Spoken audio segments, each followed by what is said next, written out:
not how I wanted. This is not how I wanted the world to meet my son, but here we are. Nolan is the kindest soul. He never met a stranger. He loved everybody. He didn't care if you were black, white, purple, green, looked like a marshmallow. Like, he just wanted everyone to be in peace with one another. All together, my family, this is going to be our new norm. He was the jester in my court. And yeah, he will be missed greatly, not by us, but by the whole community. He was just a special kid. Like, he was a special kid, but again, just heart was so big. And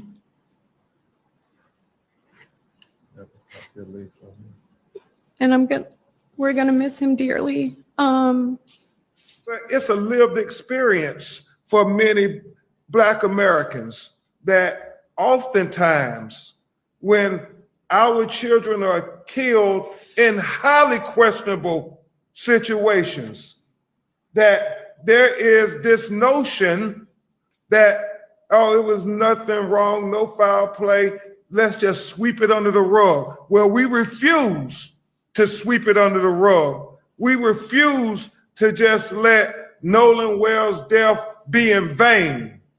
We're going to make sure that we get to the truth, the whole truth, and nothing but the truth, because Nolan deserves it. This is... All right, and that's where we are, everybody, with this. This is probably one of the saddest things, frustrating.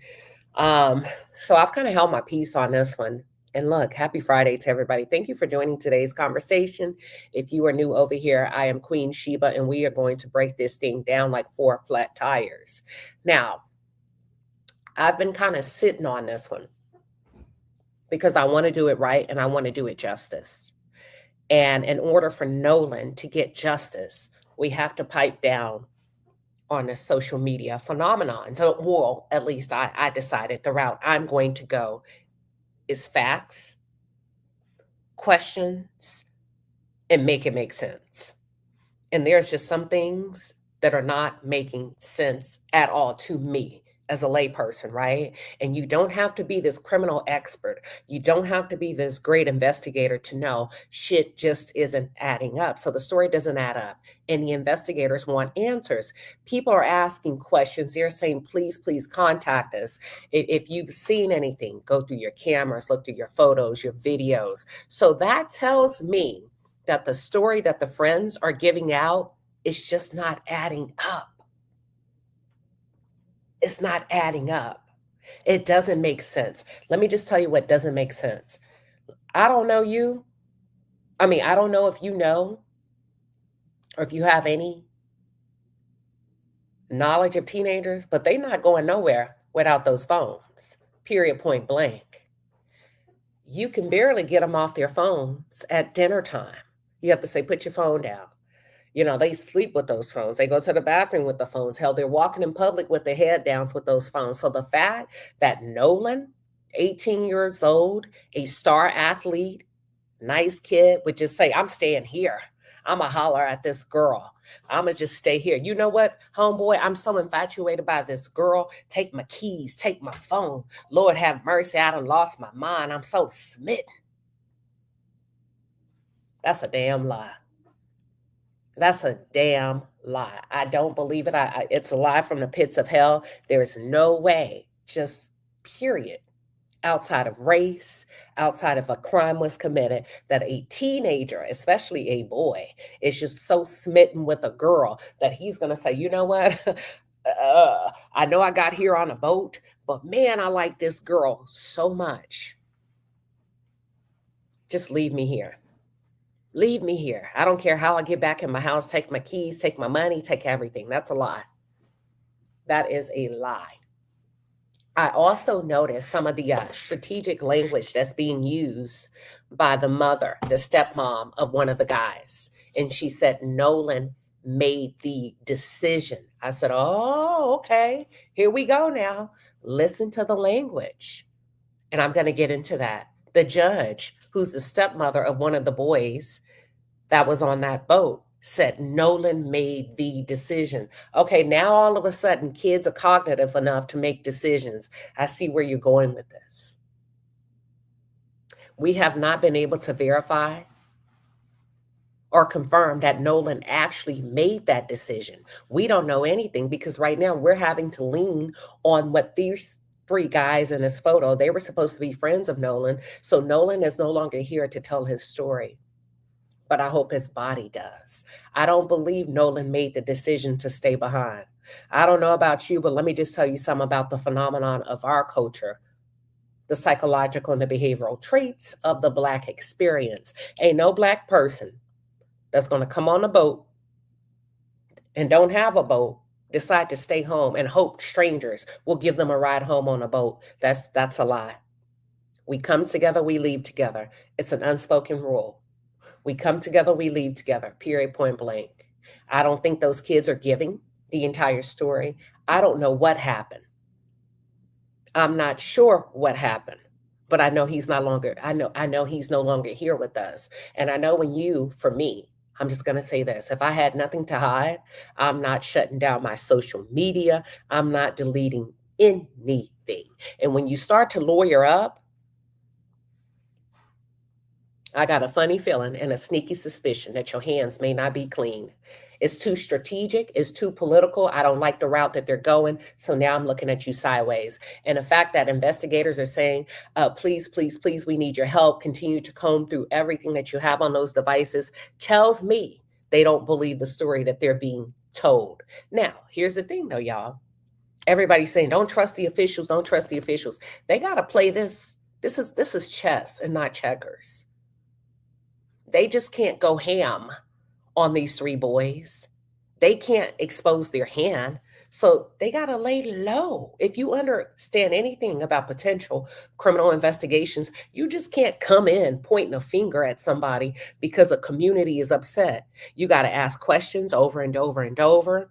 You got to come back, ask the questions a different way. You got to give them a week or two, a month or two, and come back. Hey, you said you don't remember, but then you told so-and-so this.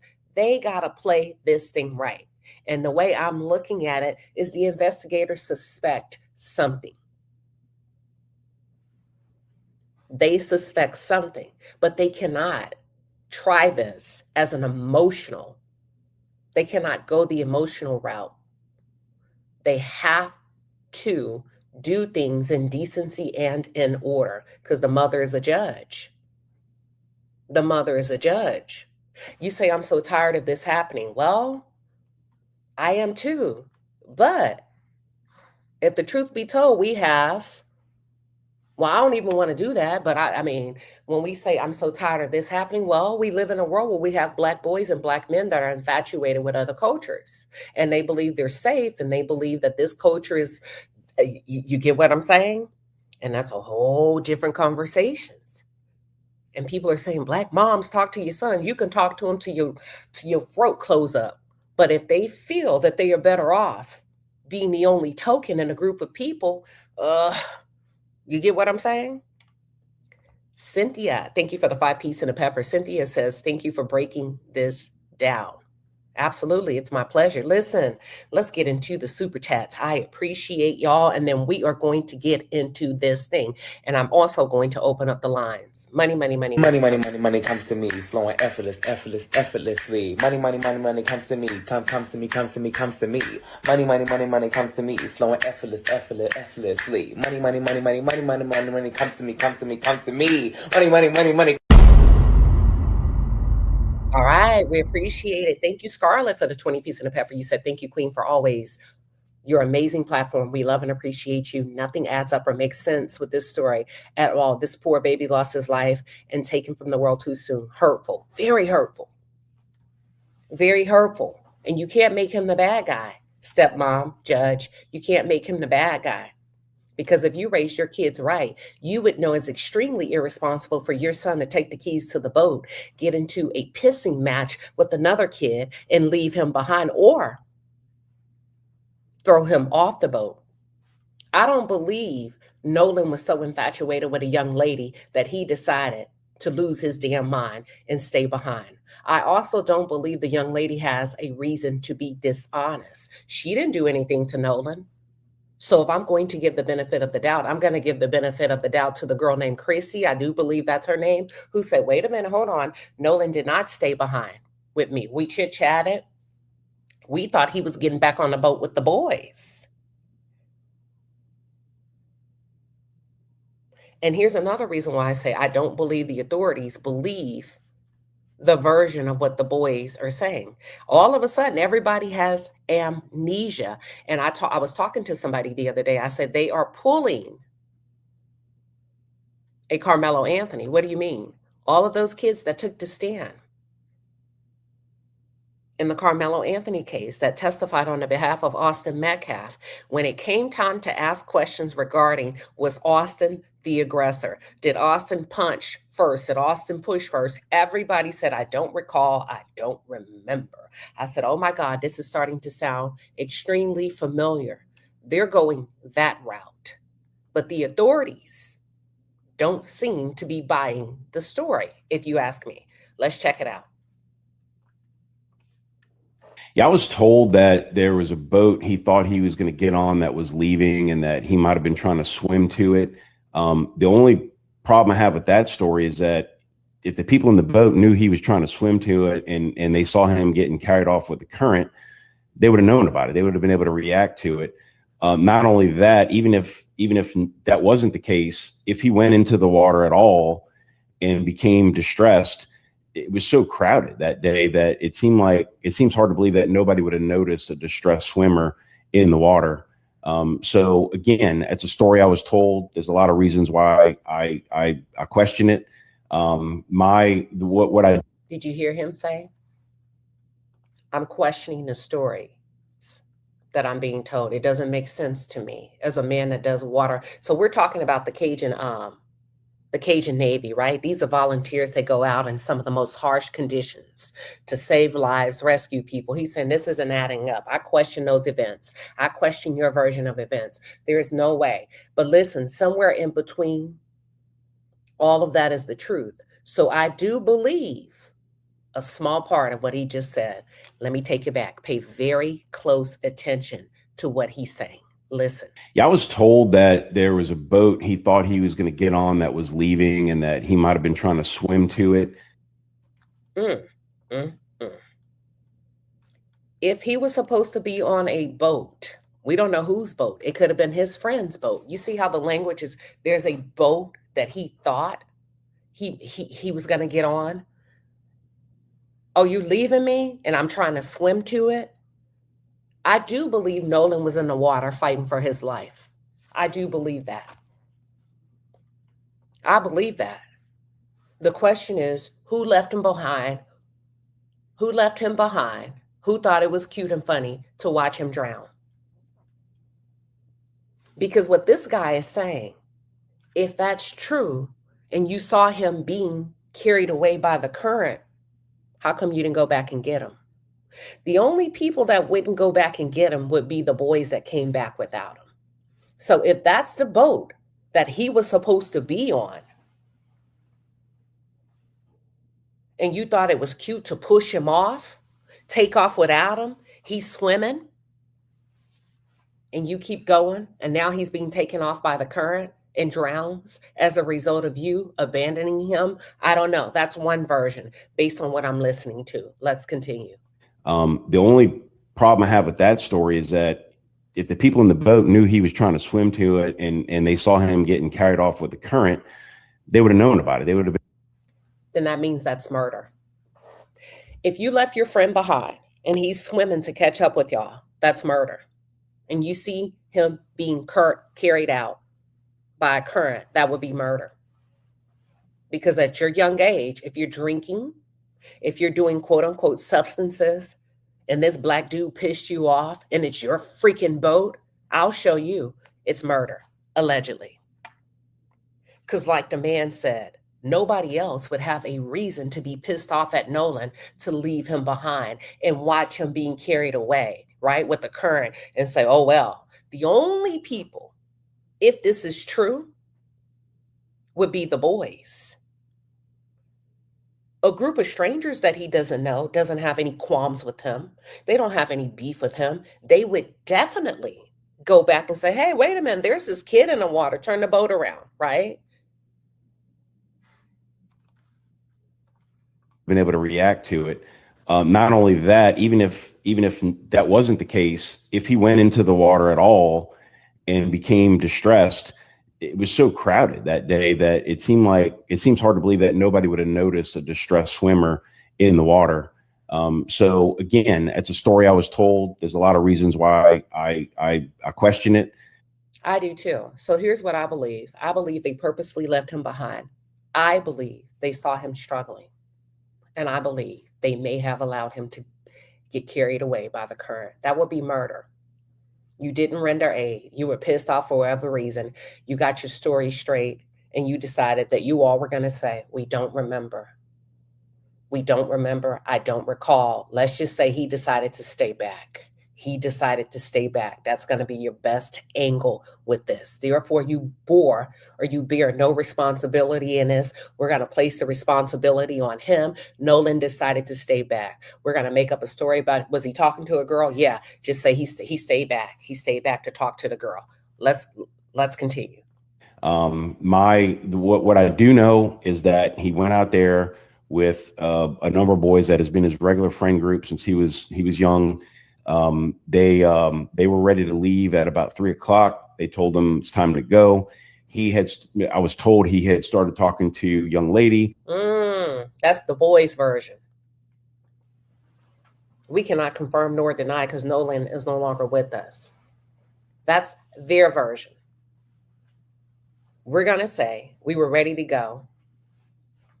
This kid, who we did a favor of allowing to ride on our boat, decides that he didn't want to come back with us. He wants to stay to talk to a girl.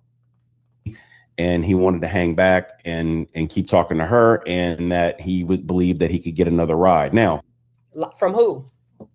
A good friend say, get another ride from who? You don't know these people. That's what a good friend would say. Who are you going to get another ride with? You don't know anybody out here, Nolan. And even if that's true, how come Nolan didn't take his phone with him or his keys? So that cannot be the truth. If Nolan was in his right mind to make the decision to stay, then Nolan was in his right mind to say, I need my keys and my phone.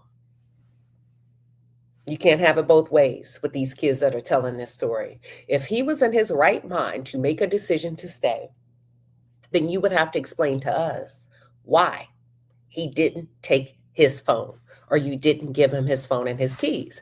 Let's just say on the flip side of things that Nolan, kids do drink. Kids do things that they're not supposed to do. Let's play devil's advocate for a second. Let's just say we're playing devil's advocate. Nolan was drinking. Nolan was drunk. Nolan was out of his mind and said, I'm going to stay. Okay.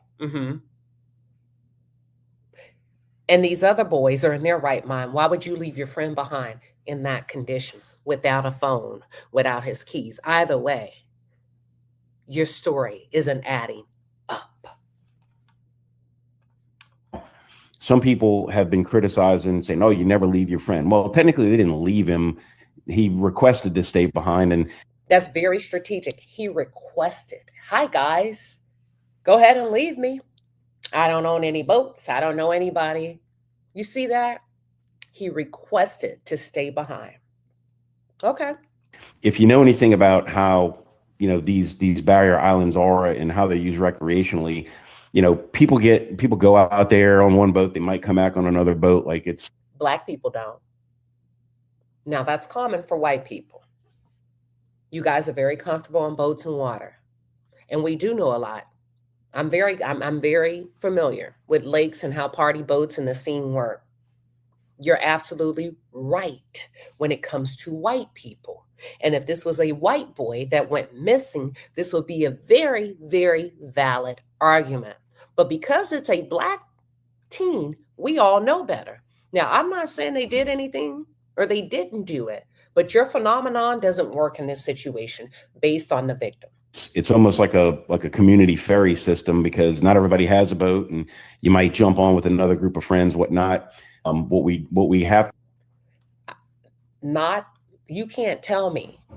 Nobody's going to tell me that in good old Mississippi, that white men are open to allowing random black dudes to get on their boats that they don't know.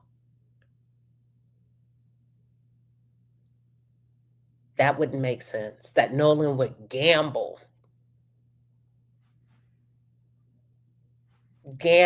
take a risk of hoping that a nice white guy would give him a ride back. That Nolan would gamble that every white man that owns these boats on the water appreciates diversity and they are open to black people. People are saying don't make it about race. We're not making it about race. We have to make it about statistics. The fact of the matter is, probably a great majority of the boat owners, I'm going to say about 98 to 99% out there that day, were white males. So in order for Nolan to make an informed decision, he would have to be extremely comfortable with taking the risk that a white male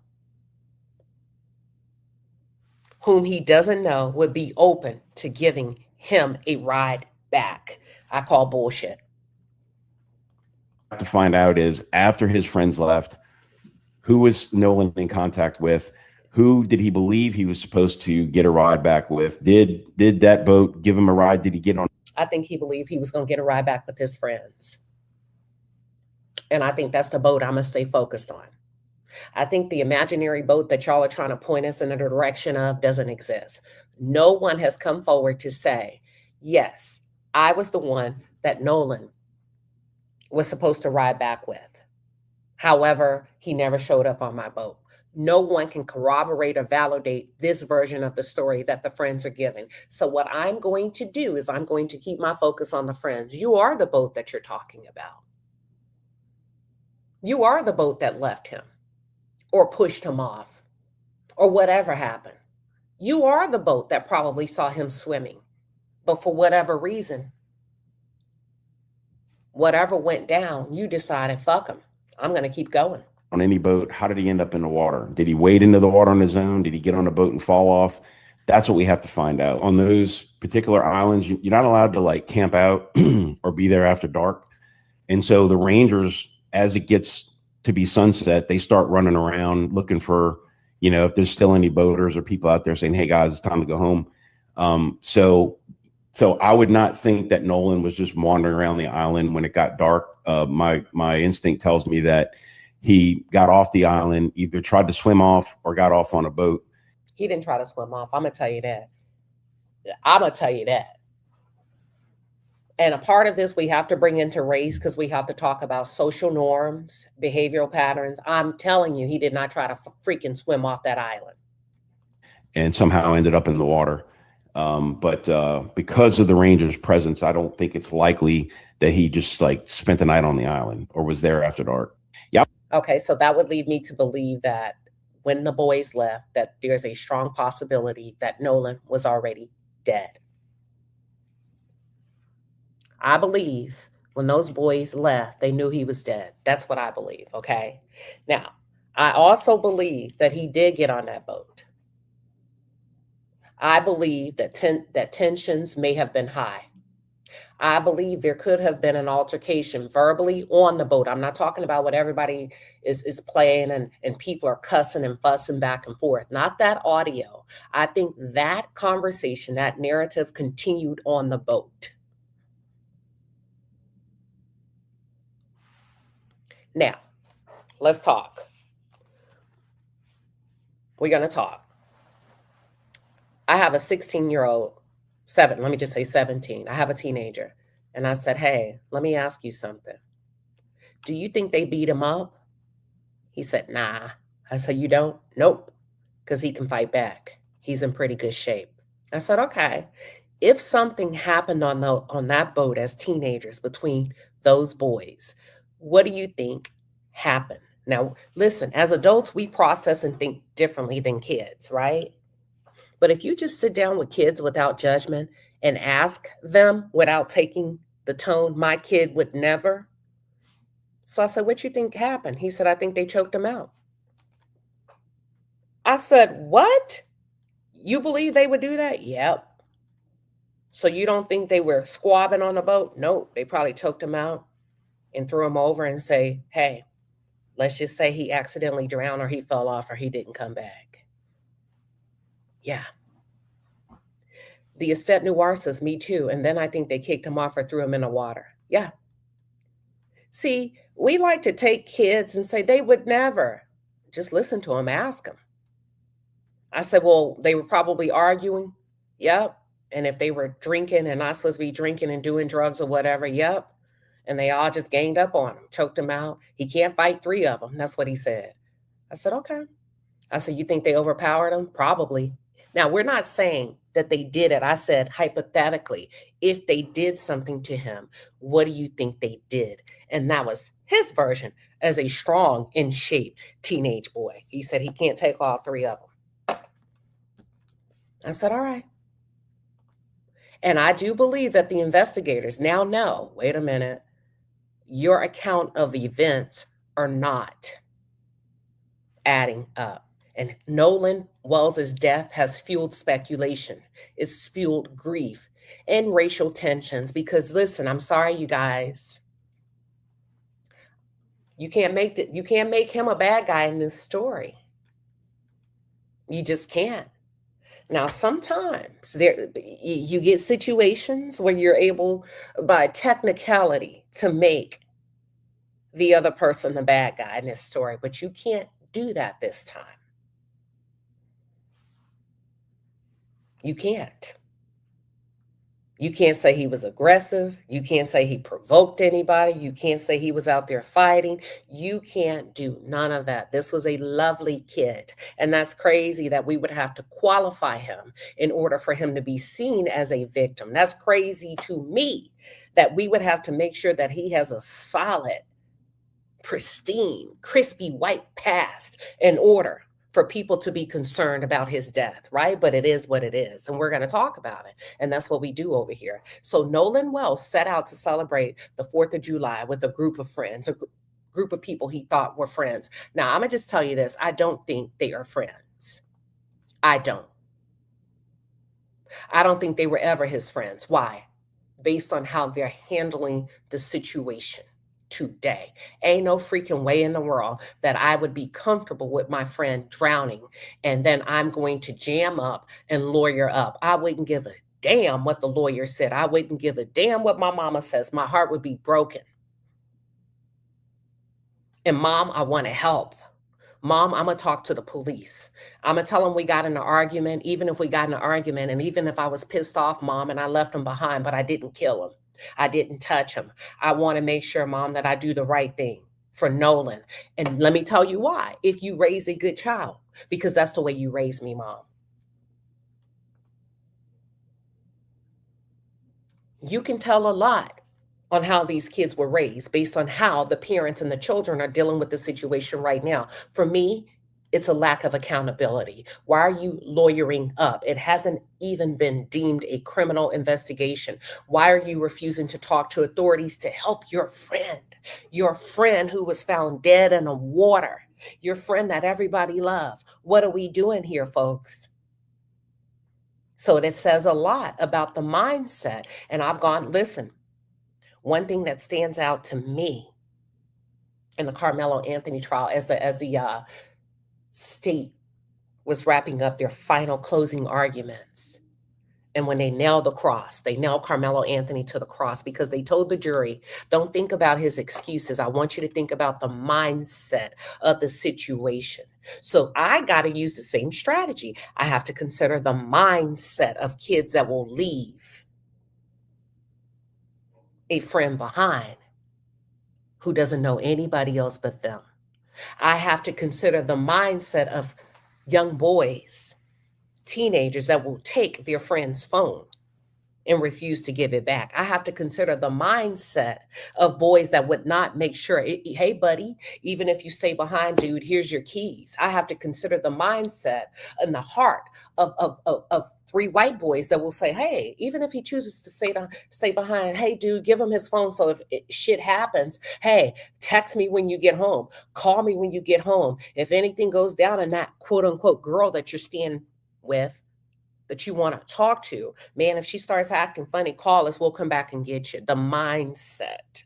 I have to consider the mindset of even when you got home and the mother was looking for her son, you failed to give her the information that you actually had his phone. I have to consider the mindset that she had to ping his phone in order to figure out that it was moving and tracking, even though his body was not with his property. You knew this. So I have to consider your mindset. And the mindset tells me that there's a possibility you did something to Nolan Wells. And if you didn't, you knew what happened and you concealed that information and you sat on it for over 72 hours until his body was found. You didn't do not one thing to make sure that he made it back to that land safely.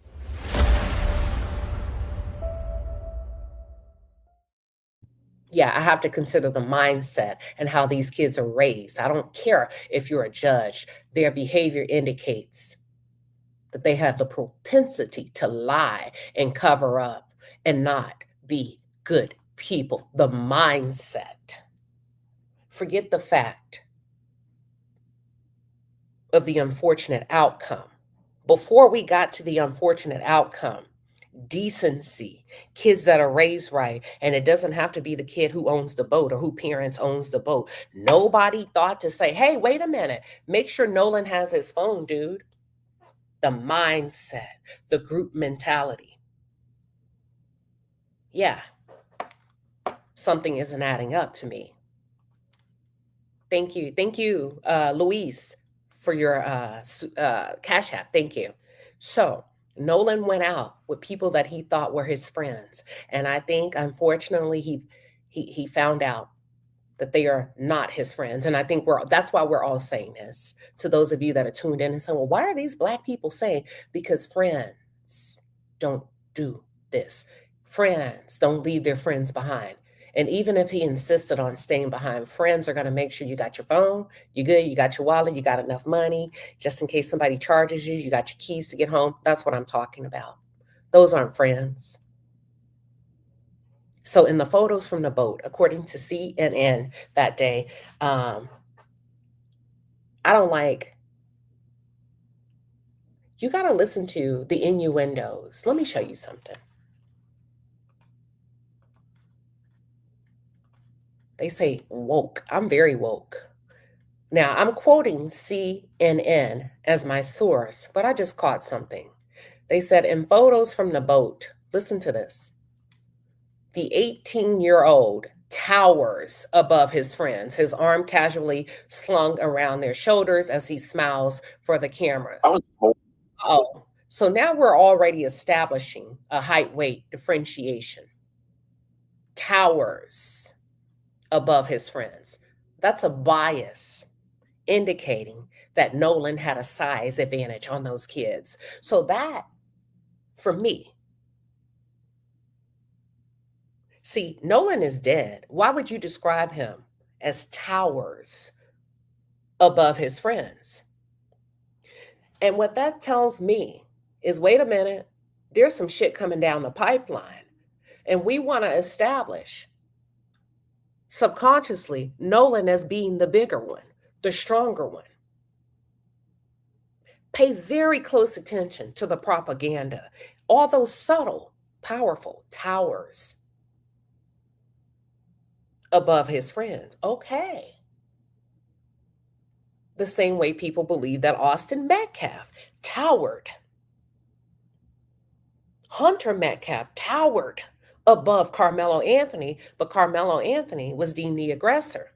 So I want to see where they're going with this. I want to see if there's a version of this that's going to come out where the boys were quote unquote acting in self-defense. I don't know. But when I start to listen and hear media used language to depict Nolan as the stronger one, the taller one. So CNN goes on to say in the photos from the boat that day, the 18-year-old towers above his friends, his arm casually slung around their shoulders as he smiles. Not they, but as he smiles for the camera. But he also stands out for another reason. Wells appears to be the only Black man among the group. Later that afternoon, when his friends returned to the dock, Wells was not with them. Hours later, his family reported him missing. The Jackson County Sheriff's Department launched a search that would soon end tragically when his body was recovered on the island that Monday. Now, investigators, y'all, are still asking people that were on the island for any information about the moments leading up to his death. Let me tell you something. If nobody's coming forward, it's because Nolan was not with anybody but those boys. Do you understand me? There is nothing to cower or scour through.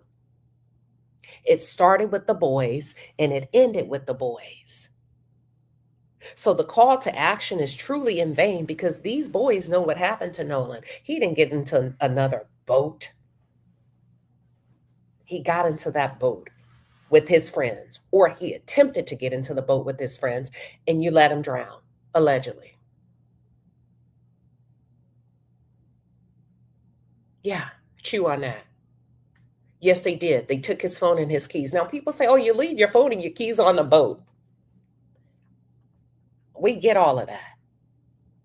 But if he truly, voluntarily, quote unquote, made the decision, elected to stay, volunteered to stay, then give him his belongings. Why were his belongings being withheld from him? You know why? Because you knew he was gone when you left. I have to go with what makes the most sense in this situation, right? Now, I want to get into something because there has been conflicting information regarding what did or what did not happen. Now, initially, they're saying that the Coast Guard said they did not receive a call from a friend on the day that Nolan went missing. Well, seems like the Coast Guard had to come back and correct themselves because now they're saying, oh, wait a minute, we remember now. Initially, the U.S. Coast Guard said they did not receive a call from a friend of Nolan Wells on the 4th of July. See, somebody was looking for Nolan. We don't know if it were his friends on the island, on land, or who called. But the U.S. Coast Guard, according to 601 and Park, has corrected its previous statement, confirming that it did receive a call from a friend of Nolan Wells on the night, of July 4th. Petty Officer Cheyenne Basurto with the U.S. Coast Guard originally told a Mississippi television station by email that the Coast Guard was not notified about Nolan Wells' disappearance until July 5th. Come to find out, that's a lie. That was a lie. Because today, y'all, or today, or whenever, I think it was today, yeah, she sent an email, a follow-up email clarifying, oh, whoa, we made a mistake. July 5th was not the first contact that we received about Nolan Wells. We can confirm that a friend of Nolan's did contact us the night of the 4th of July, about 11 p.m. However, listen to this, clamming up, the Jackson County Sheriff's Office is the lead agency, and we only assist them. Oh, and the Coast Guard assistance was not requested until July 5th. Wait a minute. So you mean to tell me somebody called you July 4th and said, wait a minute, we're concerned, watch this, that somebody may be in that water. And you decided to let the police officers or the Jackson County Sheriff's Office take the lead, and then you waited a whole day before you got out there to start searching for him, even though a call came in that night? Basurto also stated that no Coast Guard assistance was requested during that initial 4th notification. Now they're saying we cannot release additional details about the call, We can't tell you who made the call. We can't tell you what was included in the initial report because the case remains under investigation. This is what I think happened. I believe when the boys told their parents, the judge, listen to this, what happened. I believe Nolan was on that boat and either he got thrown over, or I believe they purposely watched him struggle until exertion, until he died chasing after the boat, one or the other. And I think later that night, when the mother became frantic, we're talking Nolan's mom became frantic, she pinged his phone to your house. Her friend came to pick up your phone. I think that's when the parents of the kids say, hold on. In order for this not to be malice, we have to render aid. Let's make a call to the Coast Guard to show due diligence, to say that we're concerned that Nolan or your friend may be in the water. Therefore, it won't be considered murder, manslaughter, negligence, or you won't bear any responsibility. That call came in probably from the judge, who's the mother of one of those boys.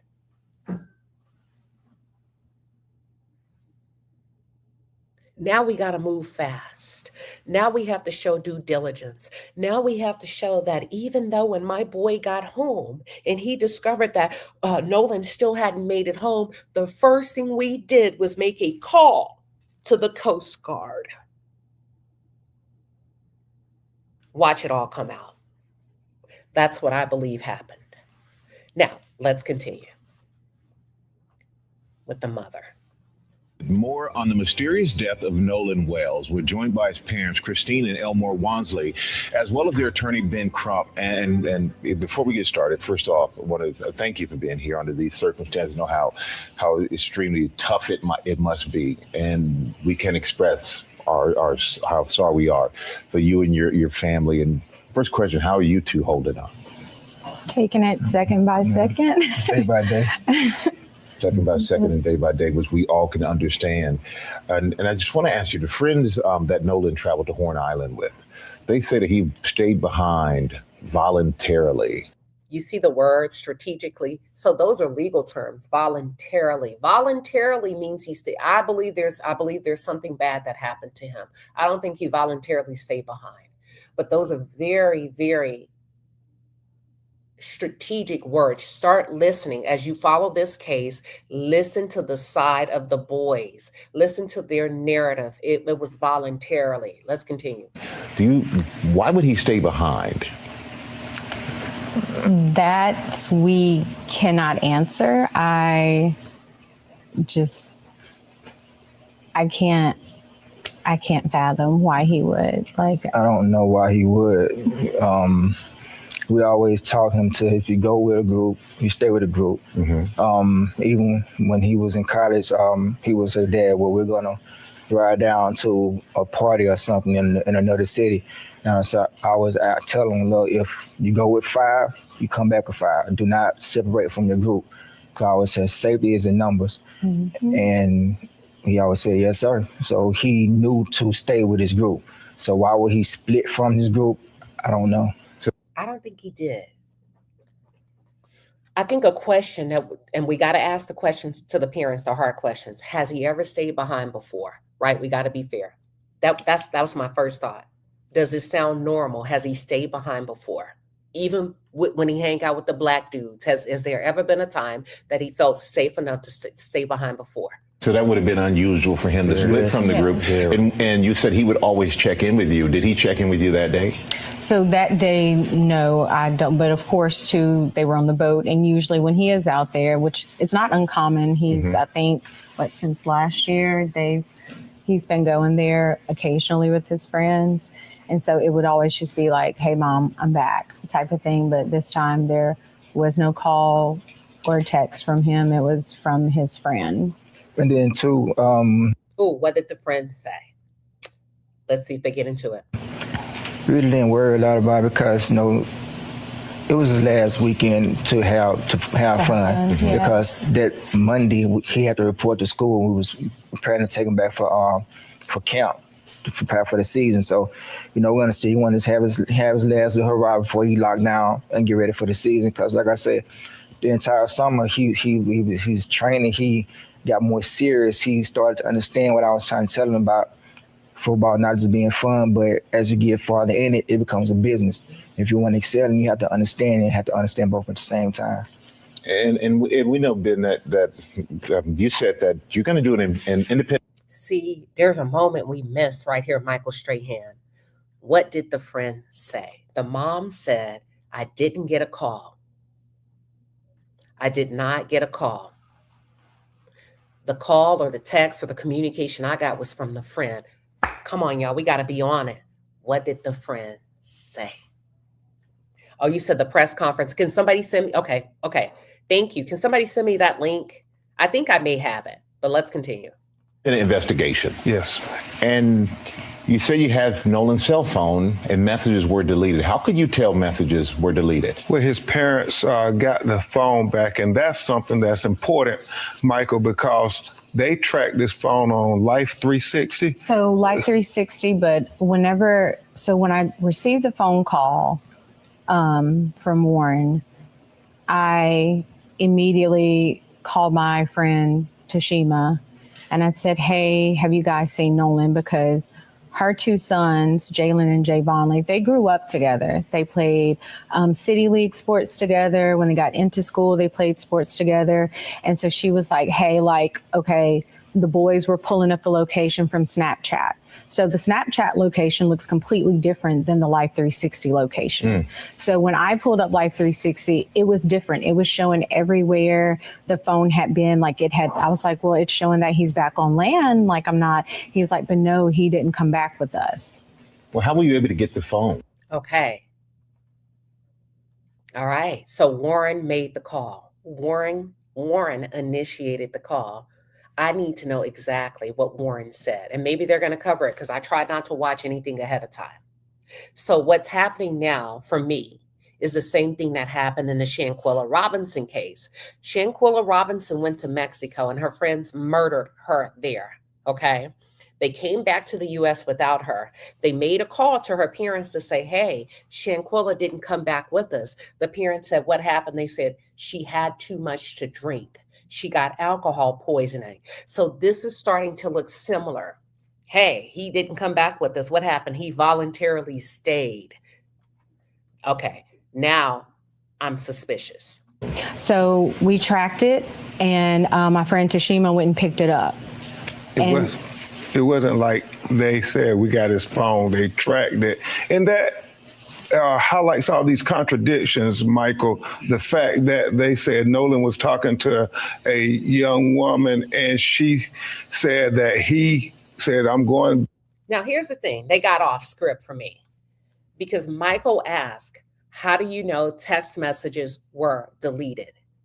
They didn't get to that part. We need to know that part, right? We're jumping into the contradictions, but we got to make sure that you stay on track.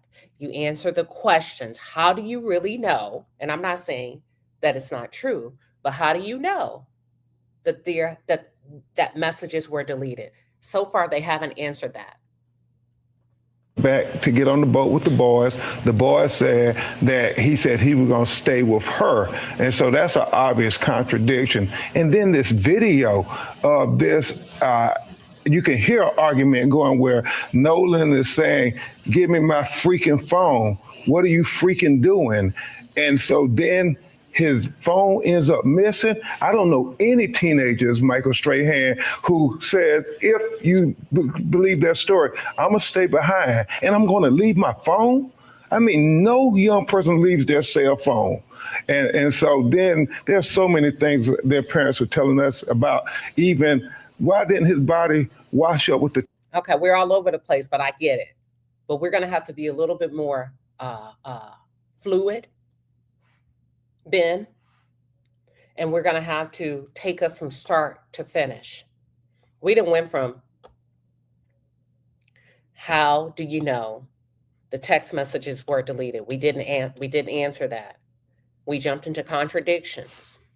We don't know yet, right? So I really need them to kind of make sure that they answer the questions, because we're all interested. We all want to help. Now, here's the audio. Let me let this finish, and I'm going to play the audio where they feel like that's Nolan in the back saying, give me my freaking phone. What the F is wrong with you? Tired on Sunday. Why would it come on Monday? It's not adding up. And that is the You have to tell us why it's not adding up. You just can't say it. And I get it. They have Bing Crump on it. But listen, why is it not adding up? problem when you think about the history of Mississippi. No, you got to get stuff. You're going to start talking about the tide and stuff like that. And the way you got to, we got to be, you got to tell us why. We're all leaned in. Why? Tell us why it's not adding up that the body washed up on Monday, right?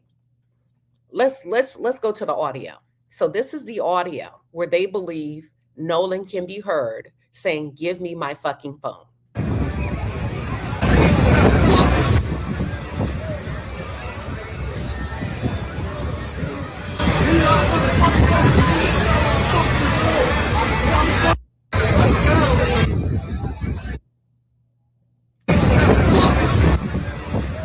Now, I don't know that, which is why I try to stay away from social media phenomenon, but that they're saying that this audio is professionally enhanced.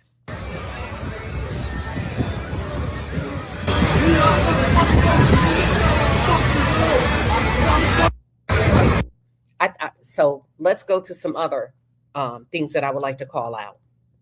We're going to go here. I still want to go back to the Cajun Navy. Listen to what he has to say. Yeah, I was told that there was a boat he thought he was going to get on that was leaving and that he might have been trying to swim to it.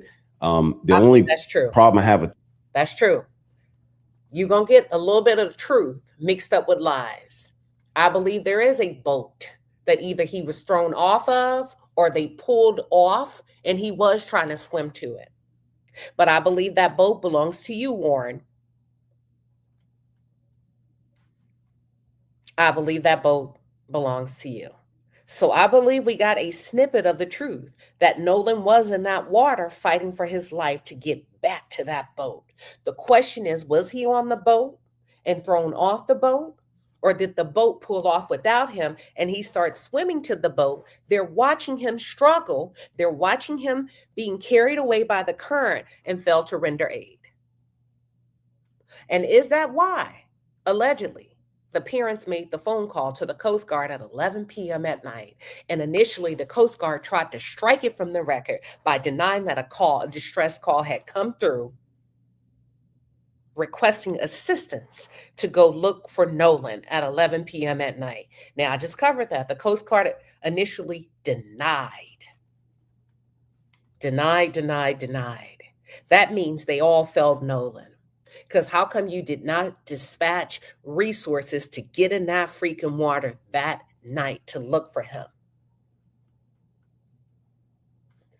You say, why didn't anybody else? Because I believe he was on the boat with his friends and they threw him off in the middle of nowhere. That's why nobody else would see it, because he never got on the boat with anybody else. You got to think about what makes sense. Nobody else is going to see it because nobody else was around to see it. Only the boys know what happened. that story is that if the people in the boat knew he was trying to swim to it and they saw him getting carried off with the current, they would have known about it. They would have been able to react to it. Not only that, even if that wasn't the case, if he went into the water at all and became distressed, it was so crowded that day that it seems hard to believe that nobody would have noticed a distressed swimmer in the water. He went into the water that day. I'm going to say that. He wasn't distressed that day. I'm going to say that. But I believe where it happened, no one was around to see it. Only the boys in the boat. So you're getting snippets of the truth. Nolan Wells did go into the water involuntarily that day. I believe at some point he became distressed. There's only so much you can do in that water, right? Whether you're a good swimmer or not. And you got those streams and all of that and the currents. All right. But the reason nobody would see it is because the boys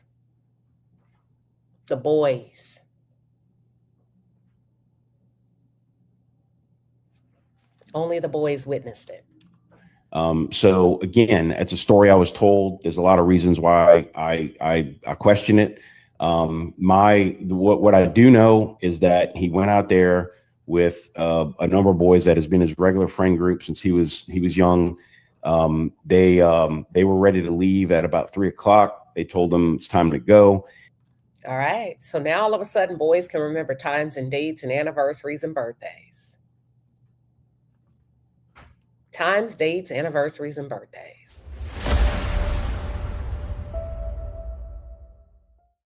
Stop playing with me. Stop playing with me.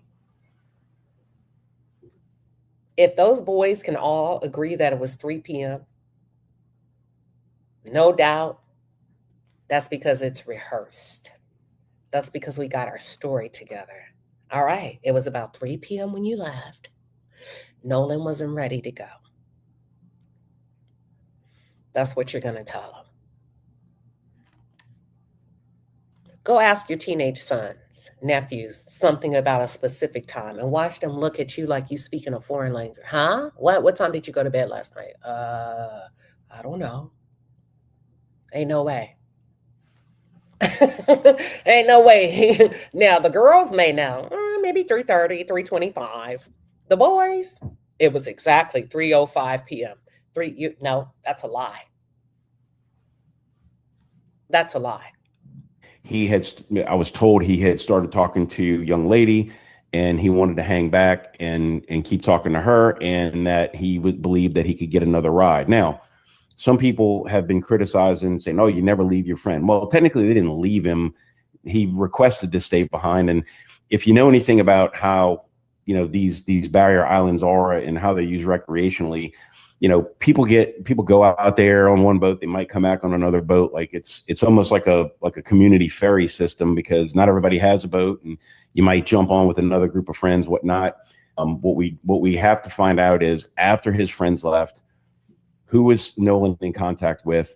Who did he believe he was supposed to get a ride back with? Did that boat give him a ride? Did he get on any boat? How did he end up in the water? Did he wait?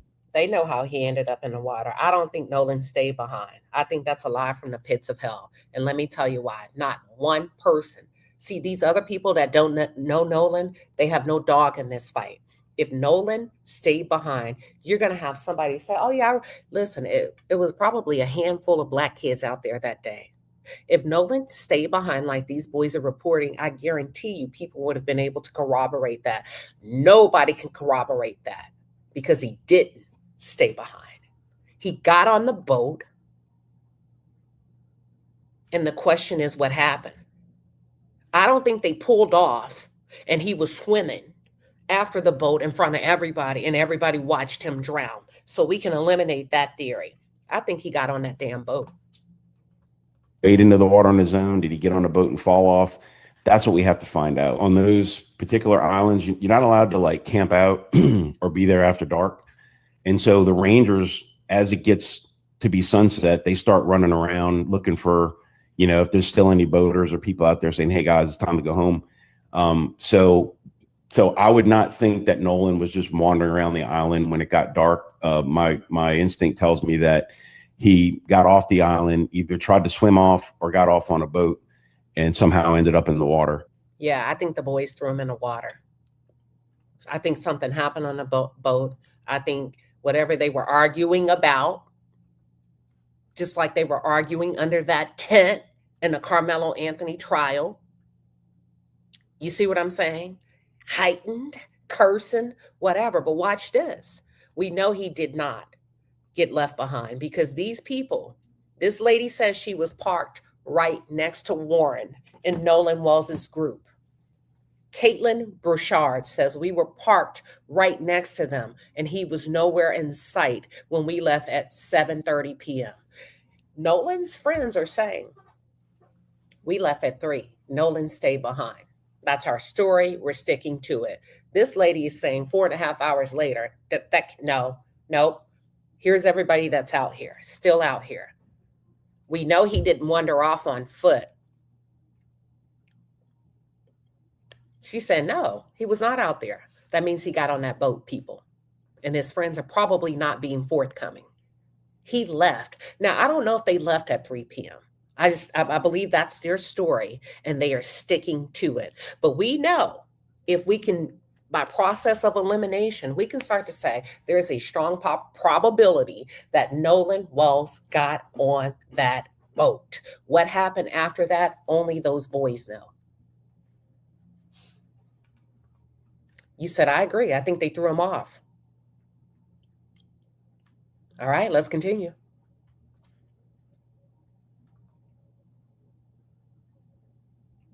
The lady's saying, nope, that's not true. He was not behind. She said he was not left behind. This is us. We were docked. You see how people were recalling? Oh, yeah, we were parked right next to them. He didn't stay behind. He's not out here with us. All right.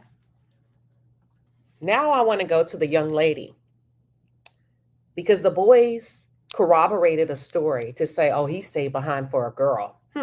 Okay. Let's see what the young lady had to say. Give me 1 second. Hold on. Let's see if I can pull that up, because I do believe her parents released a statement. Let's see if we have it. Here we go. All right.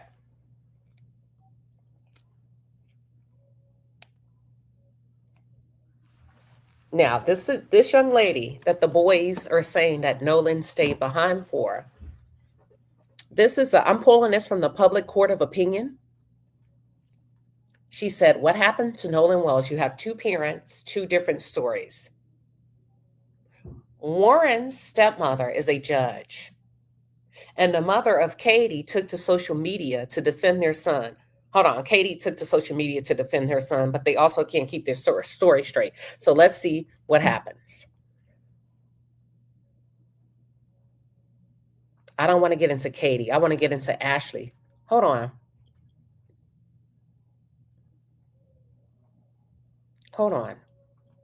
Oh, wait a minute. My bad. Katie Hudson says, good evening, Mr. Rolldown. I am Warren's mom, the woman you have been talking about on Facebook. So you have the mom and the stepmom making a statement on the behalf of Warren. She's saying that you've been talking about my son on Facebook and you've been posting pictures of our family. I am here to tell you that we all, I think she meant love Nolan, and we are all deeply distraught. Ain't it funny how subconsciously she left out the word love, but I do believe that's what she was attempting to imply. Your information is not correct, and I ask that you please stop posting about Warren and our family. My son did not ride out with him, nor did he come back with him. The boat that Nolan was supposed to get on, Wyatt boat. He repeatedly asked Nolan to get on boat at 5 when it was time to leave, but Nolan wanted to stay with a girl and their boat was parked next to his. He was insistent about staying with this girl. Wyatt asked him several times to please get on the boat, and people heard him. My son loves him and would never in 1 million years leave him. Warren does not even have a boat. Okay, so the mom's saying Warren doesn't have a boat. She's saying that Nolan was supposed to get on Wyatt's boat. Nolan has been our house, there's some typos, y'all, several times, and he is the sweetest friend. We all adore him. Again, when Wyatt asked for him to get on, he said he wanted to stay, and Wyatt's boat started to fill with water. His boat ended up breaking down and was towed in. I don't know this girl that he wanted to stay with. I can just tell you, though, my son had nothing to do with it in any way, shape, or form. A matter of fact, he was the first person that noticed he was missing when they got back to their friend's house and called his mother. I don't believe that, ma'am. You just said that your son begged Nolan to get on the boat, right? And Nolan refused, even after being asked several times. They're demanding that he gets on the boat. Why would your son be saying, get on the boat now? What was happening? That tells me that was not a pleasant or gentle conversation if what you're saying is true. If it was as simple as Nolan voluntarily wanted to stay and your son is insisting and yelling, get on the boat, ma'am, that tells me there was a fight. There was some type of tension going. But nobody knows who this girl is, right? So your son said they left at 5. Warren said they left at 3. And then you said when they got back, your son is the first to notice that Nolan was missing. What do you mean? Did he not leave? Didn't he say he left Nolan behind because he voluntarily stayed? Okay. What do you mean? He was the first to notice he's missing. How would he be missing if he stayed behind like you said? The times don't add up. The stories don't add up. Let's continue. She said, my son was the first person that noticed he was missing when they got back to their friend's house and called his mother, the Coast Guard, and the sheriff's office. Warren is very responsible and is always keeping up with everyone else. I told you. So it sounds like Warren, listen to this. Warren's family called the Coast Guard. Hold on. You remember right here? Initially, the Coast Guard denied any distress calls coming through. They said, we did not receive anything regarding Nolan Wells on July 4th. The first call we received regarding his disappearance was July 5th. Then they had to come back today and say, wait a minute, we have to correct ourselves. They sent an email this morning and they wanted to correct a previous statement, confirming that, yes, we did receive a call on the night of July 4th at 11 p.m. However, we can't tell you who called. We can't tell you what details we received. We cannot release any additional information, who made the call or what was reported, because the case remains under investigation. You got it right here, folks. Now, if we go back to the mama of Warren, she's saying right here, let me highlight it. All of a sudden, Warren was the one that noticed at 11 p.m. Now, the boys know they left him or whatever they did. Now, all of a sudden, hey, Nolan's missing. After Nolan's mother started jamming their asses up, where's my son? All of a sudden, oh my God, Mom, Nolan's missing. Why, ma'am, would the first thing you do would be to call the Coast Guard? Why would that be your first call? To call the Coast Guard? You know why?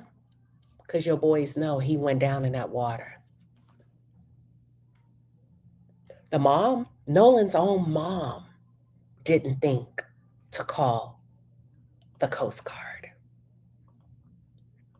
You know what she did? She called his other friends and said, hey, Nolan over there, if you didn't do anything, if you weren't aware of his whereabouts, from an innocent person, that would not be my first thought, to assume he's dead or call a Coast Guard unless you know he's dead already. I would be like, let me go see who was that girl? I wonder if he's drunk somewhere. Oh shit, we got his phone. Damn. Let me see if he tried to call through Instagram. But my first thought, ma'am, would not be to freaking get on the phone and call the Coast Guard. Are y'all following me? No way in hell.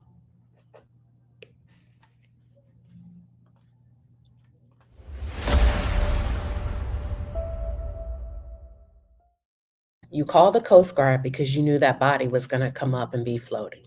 You call the Coast Guard because you know your sons were negligent in some way. And you have to do your due diligence by law in order, beyond a reasonable doubt. If this makes it to court, remember, beyond a reasonable doubt, the intent, the mindset. Did they intend to harm him?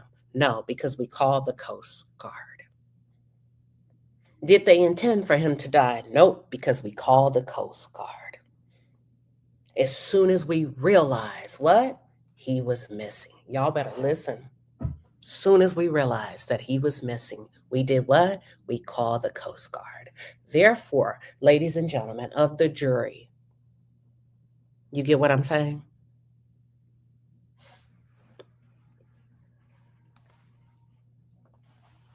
Boom. Let me read it again. My son had nothing to do with it in any way, shape, or form. As a matter of fact, he was the first person that noticed he was missing when they got back to their friend's house and called his mother. The Coast Guard and the sheriff's office. Why the freaking hell would you call his mother, the sheriff's office, and the Coast Guard? You know why? Because you got your story together now. The boys are back. They're sitting around. They got the story together. 3 p.m., 3 p.m., 3 p.m. He decided to stay. Who? Just say a girl. Just say a girl. He told us he was going to get on another boat. Warren is very responsible and always is keeping up with everybody. I don't believe you. You're using polarized statements. Ain't no teenager always responsible. Very responsible. As a matter of fact, they always lying and doing some shit, as parents we know, to check under the hood and kick the tire, because we know we cannot trust these kids. They out there drinking, ma'am. Your son has a whole drink in his hand. Quit playing with me. He was not on the boat again. Please stop hurting us. My son is beside himself, and that's fine. And I'm sorry to hear your son is beside himself, because Nolan is in a casket. His mother will never get the opportunity to hold her son again. So I'm sure your son's going to be okay, Miss Katie. Please stop hurting us. I've never seen him like this before. And I ask that you please stop the blame. This is not my boy's fault. Ma'am, okay. Nolan wanted to stay with this girl and was insistent. And I ask you to take my picture down off of your wall and my son. Oh, is that what you're concerned about? Not Nolan. Bloated body floating up and being discovered. Take my picture off social media. I ask that you take my picture down. I brought my other son out there, and I saw my son Warren briefly and took a picture that we were not out there with them longer than like 10 minutes. I don't know how you're trying to link it all together, but I am not, but I am just Warren's mom, and I love Nolan very much. Then act like it. He comes to my house several times, and I'm so sad. Please keep this down. And look for this, ma'am, she has a lot of typos, and look for this on prayers finding him. I meant low down, not roll down. Also, I just want to let you know that this whole day we have been looking for him. It's been devastating. I don't even know any of this. I don't even know any of this was being said. I had responsible and is always keeping up with everyone. She made a lot of typos. 2 different moms. Ashley Cole. The judge is Ashley, y'all. Ashley says, our family, along with the community, grieves the loss of Nolan Wells. Our thoughts and prayers are with Nolan's family. Our son, Warren, loved Nolan dearly. Unfortunately, I feel that it is appropriate for our family to dispel some of the rumors with facts based upon the social media attention that is being diverted away from the Wells' family and their loss. Yes, I deactivated my Facebook. Given the very heightened emotional state of the social media right now, I fear for the safety of my child and my children. Wow. Okay. My husband and I have 6 children, and we covet their privacy. We do not believe it is appropriate for our minor children's photographs to be circulated throughout the internet, presenting potential threats to their safety. Oh, fuck Nolan, huh? He gone. It's about you and your kids. All right. I graduated high school with Christy Wells Wansley. We are from the same community. I have the utmost respect for her and all of the Wells family. We mourn the loss of Nolan with them. Our prayers have been and will continue to be with them. My husband and I were not at Horn Island at any point on the 4th of July. No one in our family is trying in any way to impede with the investigation by law enforcement or to otherwise hamper the family in law enforcement's quest for answers. Warren was interviewed by the Jackson County Sheriff's Department and cooperated fully. Ooh, y'all. He saw Nolan last around 3 p.m. on July 4th. They left around 4:30 p.m. when the boat was taking on water, and they had an issue with the bilge pump. Nolan made a decision to stay on the island and return inland later with another group of friends. Yes, I am a judge. I also value transparency. I apologize if anyone was offended that I deleted my social media. There was no nefarious motivations in me deleting my social media. Social media has a lot of positives, but a whole lot of negatives. We live in a world of clickbaiting, sad but true. My family is hopeful that this information will help to redirect the attention to the Wells family, their grief, and their need for our community's support. Let me see what y'all are saying. Patricia, thank you for the $5 super chat. You said his mother is Asian and went to school with the judge. She never schooled him. Sexy RN, thank you for the $10 super chat. You said the parents said they tracked the phone to the friend's home. The phone was never given to them. They also said 360 trackers show various locations of the phone. Ooh. Cynthia, thank you for the $5 chat. You said I have sons as well. I have a son as well. Everyone loves him. I told him to be careful. You can trust nobody. Nolan and Carmelo reminds me of him. All right. Novelty. Thank you. All the way from London. Are you from England or the European? You said Daily Mail, Fox, Cambridge, Analytica know how similar events perform historically. They push shock stories back to back. After Melo's story, must detach emotionally, plus reflect to protect from feeling heaviness. Ooh. Good call out. Kenzane, thank you for the $5 super chat. She needs to heavily proofread before posting anything else. Girl. Samantha LV, thank you all the way from Canada. And if he was left on the island, he would use someone's phone to call his mom. He was dead when they left. That's my strong opinion. That's why nobody saw him. I believe he got on that boat. I do. Nobody else would have any reason to harm Nolan. Nobody else would have any reason to watch him in distress in that water. Nobody else would have any reason to not be transparent about his phone and or his whereabouts. Nobody else would have any reason to call the sheriff's office, the mom, and the Coast Guard unless you have something to do with it directly or indirectly. And now you understand how the legal system works and you're taking every step so that it looks good if the shit ever hits the fan. Let's continue.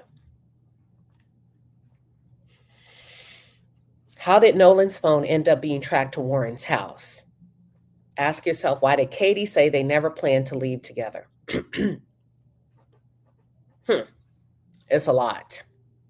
Now, let's go to, I can't get to everything today, and I don't want to. There are a few pieces that I would like to cover really quickly. This says the press conference. All right, let's take a look at this. This is from the Docket Diva.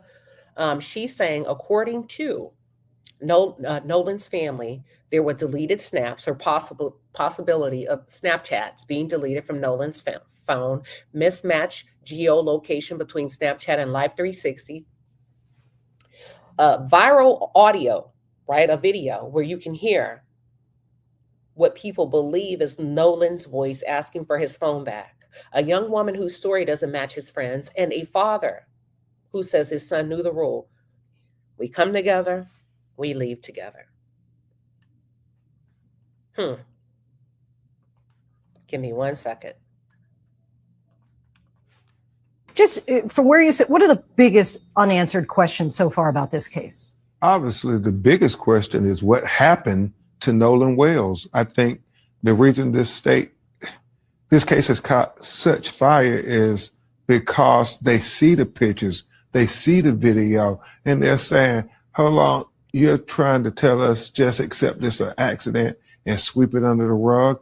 His mother, Christine, his father, Elmo, say, no, they will not allow that to happen. His friends, his community. I mean, he was a good kid. He was beloved. He was a college athlete. He had everything going for him. And so to go on that island for 4th of July celebration and then not to come back is what is concerning everybody, especially when you hear the contradictions. And you're conducting your own investigation. How will that differ from what the authorities are doing? Well, one thing, we're trying to be very transparent because the family has some concerns about the state of Mississippi doing an investigation of the death of a young black man where young white students. Now, let me just say this, Ben, you're going to have to come with more than that for me. You're going to have to get your talking points together. Why do you feel like there's foul play? You're going to have to give more than phenomenon and clickbait stuff. Come on now. We're all tuned in, but we need some. Tell us more. You say the body should not have washed up on shore at that time because of what? And you're not finishing the stuff that you're throwing out there. We have some really savvy people that are tuned into this. And if you feel like there's foul play, I need you to really articulate your thoughts a little bit better. You are representing this family. This boy needs you. You got to do better. May be looked at as having some culpability. So the family is concerned about that. So we're going to have an independent autopsy. We have investigators talking to witnesses that have no alignment or no allegiance to the state. And that's important, Lindsay. When you think about Mississippi and the history of Mississippi, you know, this is the state where Emmett Till was lynched. Just from where you sit, what are the biggest unanswered questions? Yeah, but that has nothing to do with Nolan. And I get that. Like, right, you can't just race bait. You get what I'm saying? You're going to have to come with some stuff. We're in 2026. We're very astute, Ben. And so far about this case. Obviously, the biggest question is what happened to Nolan Wells. I think the reason this case has caught such fire is because they see the pictures, they see the video, and they're saying, hold on, you're trying to tell us just accept this an accident and sweep it under the rug? His mother, Christine, his father, Elmo, say, no, they will not allow that to happen. His friends, his community. I mean, he was a good kid. He was beloved. He was a college athlete. He had everything going for him. And so to go on that island for 4th of July celebration and then not to come back is what is concerning everybody, especially when you hear the contradictions. And you're conducting your own investigation. How will that differ from what the Yeah. Okay. Let's continue. Give me 1 second. So you said that he stayed the night at a friend's. The first question is, did he stay with the friends that he went on the boat with? Yes, he did. And my second question is, has anyone come forward and provided you with other photographs or videos from Horn Island from July 4th that afternoon? They're starting to send them to our office, and that's where Attorney Parker has added about. Please continue to send whatever That's a yes or a no. video you got, whatever pictures you got. So that's yes or no. What she's asking you is has there been any submission of photo or video evidence that would validate, confirm, or contradict the story of the boys that Nolan voluntarily chose to stay on that island? That's a yes or that's a no. And we're very thankful that some of y'all people have done that. So you said that he stayed. As Black people, but also the importance of how you have to move in certain spaces. And it's not us being, feeding into racism or the stereotypes that comes with that. Unfortunately, that is just a matter of fact. There have been many cases, many instances that shows it is unfortunately a pattern that he did not like. He did not like that there was so much division, and I think that's why God gave him us. He was really a peacemaker. He wanted, like I said, everyone to be included. He never wanted to leave anyone out. He just, even at a young age, I don't know, he was,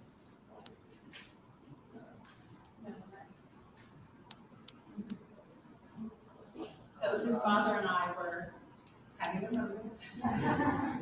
And as couples do, and even in that moment, he runs in the room with his diaper on, and he starts dancing. Because it was like he could feel the tension. He could feel that something wasn't right. So he was just a special kid. Like he was a special kid, but again, just heart was so big. And She's describing his demeanor, his aura as a young man. She said he's been so upbeat and lighthearted ever since he was a kid. And she describes a moment where, as a married couple, they were having an intimate moment, and he's a toddler. He comes in with his diaper and he starts dancing in love after, and she said it's almost like he could just feel the love in our home.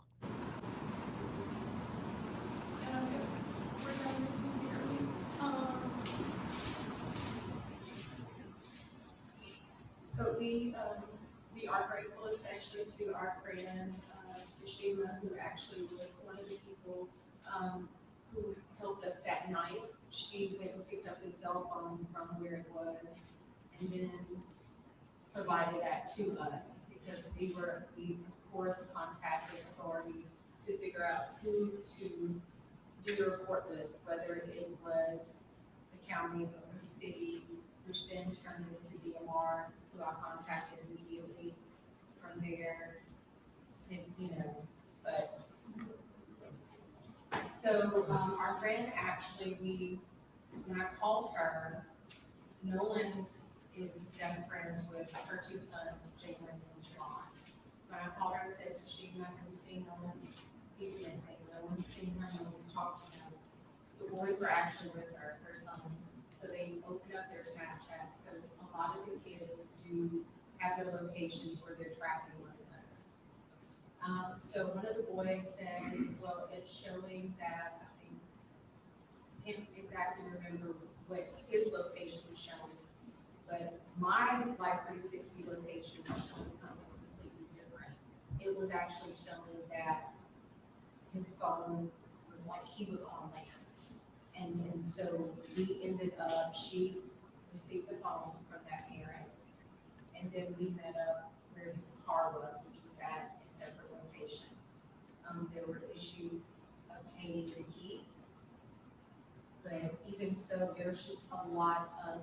So tell them about it. So I'm gonna let my husband tell you about that, because he actually went up to the door to get the keys. At that point, I was just not in my right mind. This is just an awful situation. Just terrible. Okay, Mom, you got to let Dad talk now.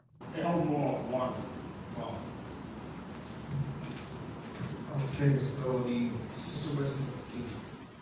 When we got to the house, with his friends, they were already there, and they were in the door, in the house, asking questions. So when I walked up, it would be, it was kind of intense. So I turned to him and told him, I need you guys to calm down. I don't think this is right now. I need them to kind of trust me, so I can give me something. So I was able to calm him down. So the guy he's in one of the pictures. He came out of the room, hair sleep or whatever, hair were intact. And I said, I love his father. I'm here with his keys. So I can just park. I said, he's like, his car was in the.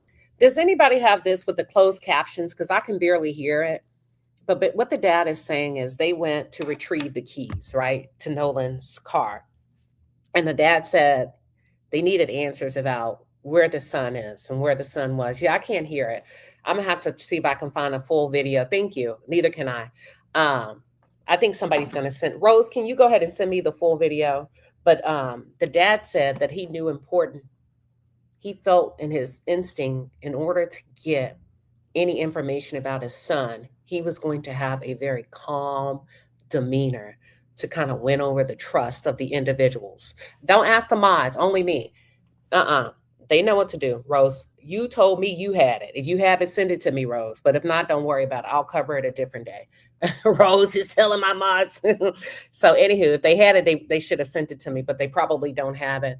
But basically, I'm going to come back to that because we're not going to struggle and try to listen to that without closed captions. All right. Now, I want to go back to something that the mom said, or a question that the mom was asked right here. So you said that he stayed the night at a friend's. The first question is, did he stay with the friends that he went on the boat with? Yes, he did. And my second question is, has anyone come forward and provided you with other photographs or videos from Horn Island from July 4th? Okay. So we know he stayed the night with one of those boys. What do you mean? He was with them all weekend. He stayed the night. So you would know he's missing. What do you mean? As soon as I knew he was missing, I called. You left him behind. You left him behind. He stayed at your house. Why would you not bring him back? You don't have to tell me I'm a lawyer. I think I know that. No disrespect, but you're not a lawyer. Maybe Ben is waiting to get more information. But this is my commentary. So I kind of do how I'd like to right now. And that's my opinion. You know, no disrespect back, but that's just how I lay it out. He's still not articulating his thoughts. It has nothing to do with being a lawyer or not. It's just simple communication, being able to articulate your thoughts so that we can all follow. You don't have to be a lawyer to ask, can you communicate better? That has nothing to do with what anybody does as a profession. It's simple communication. That's it. That's it. They retrieved the cell phone from, let's go back through it again. I don't want to misquote the mom. Give me 1 second. Right here. She didn't say. She said she called her friend. His phone was pinging online. And she called her friend, and her friend went to pick up. More on the mysterious death of Nolan Wells. We're joined by his parents, Christine and Elmore Wansley, as well as their attorney, Ben Crump. And before we get started, first off, I want to thank you for being here under these circumstances. I know how extremely tough it must be. And we can express how sorry we are for you and your family. And first question, how are you two holding up? Taking it second by second. Day by day. Second by second and day by day, which we all can understand. And I just want to ask you, the friends that Nolan traveled to Horn Island with, they say that he stayed behind voluntarily. Why would he stay behind? That we cannot answer. I can't fathom why he would. I don't know why he would. We always taught him to, if you go with a group, you stay with a group. Mm-hmm. Even when he was in college, he would say, Dad, well, we're going to ride down to a party or something in another city. So I was telling him, look, if you go with 5, you come back with 5. Do not separate from your group. Because I always said safety is in numbers. Mm-hmm. And he always said, yes, sir. So he knew to stay with his group. So why would he split from his group? I don't know. So that would have been unusual for him to split from the group. Yeah. And you said he would always check in with you. Did he check in with you that day? So that day, no, I don't. But of course, too, they were on the boat. And usually when he is out there, which it's not uncommon, he's, I think, since last year, he's been going there occasionally with his friends. And so it would always just be like, hey, Mom, I'm back type of thing. But this time there was no call or text from him. It was from his friend. And then too, really didn't worry a lot about it because, it was his last weekend to have All right. So the boys that left Nolan behind or threw him, whatever happened, they got back to that house. They corroborated their story and they made the call to the mom. The mom starts to ping his phone. Well, calls his friends, the real friends, who started to search for him on Snapchat. See, the boys that were on the boat, these boys, let me just tell you what a guilty mind and a guilty heart can't do is it can't lie. They didn't look for him because they knew he was no longer with us, in my opinion. But the ones who did not know that he was no longer with us started to look for him. You get what I'm saying? The mom started to look. She called the other friends. The other friends said, well, wait, hold on. We all share our thing on Snapchat. Let us check Snapchat. The mom's checking Life 360. The phone is pinged. The mom calls a friend to go get the phone. But the other boys are seated still, not looking, because they already know. It's almost like how to commit a murder. No need for me to look when I already know he's gone. Have fun because that Monday he had to report to school. We was preparing to take him back for camp to prepare for the season. So, we're gonna see. He wanted to have his last little hurrah before he locked down and get ready for the season. Because, like I said, the entire summer he's training. He got more serious. He started to understand what I was trying to tell him about football, not just being fun, but as you get farther in it, it becomes a business. If you want to excel, and you have to understand, and you have to understand both at the same time. And we know, Ben, that you said that you're going to do an independent investigation. Yes. And you say you have Nolan's cell phone and messages were deleted. How could you tell messages were deleted? Well, his parents got the phone back, and that's something that's important, Michael, because they tracked this phone on Life 360. So Life 360, but when I received the phone call from Warren, I immediately called my friend Tashima and I said, hey, have you guys seen Nolan? Because her two sons, Jalen and... So Warren is the mastermind. Innocent or guilty. Warren is the mastermind. Warren is the one that's coordinating. We're going to make the call. We're going to dispatch the sheriff's office.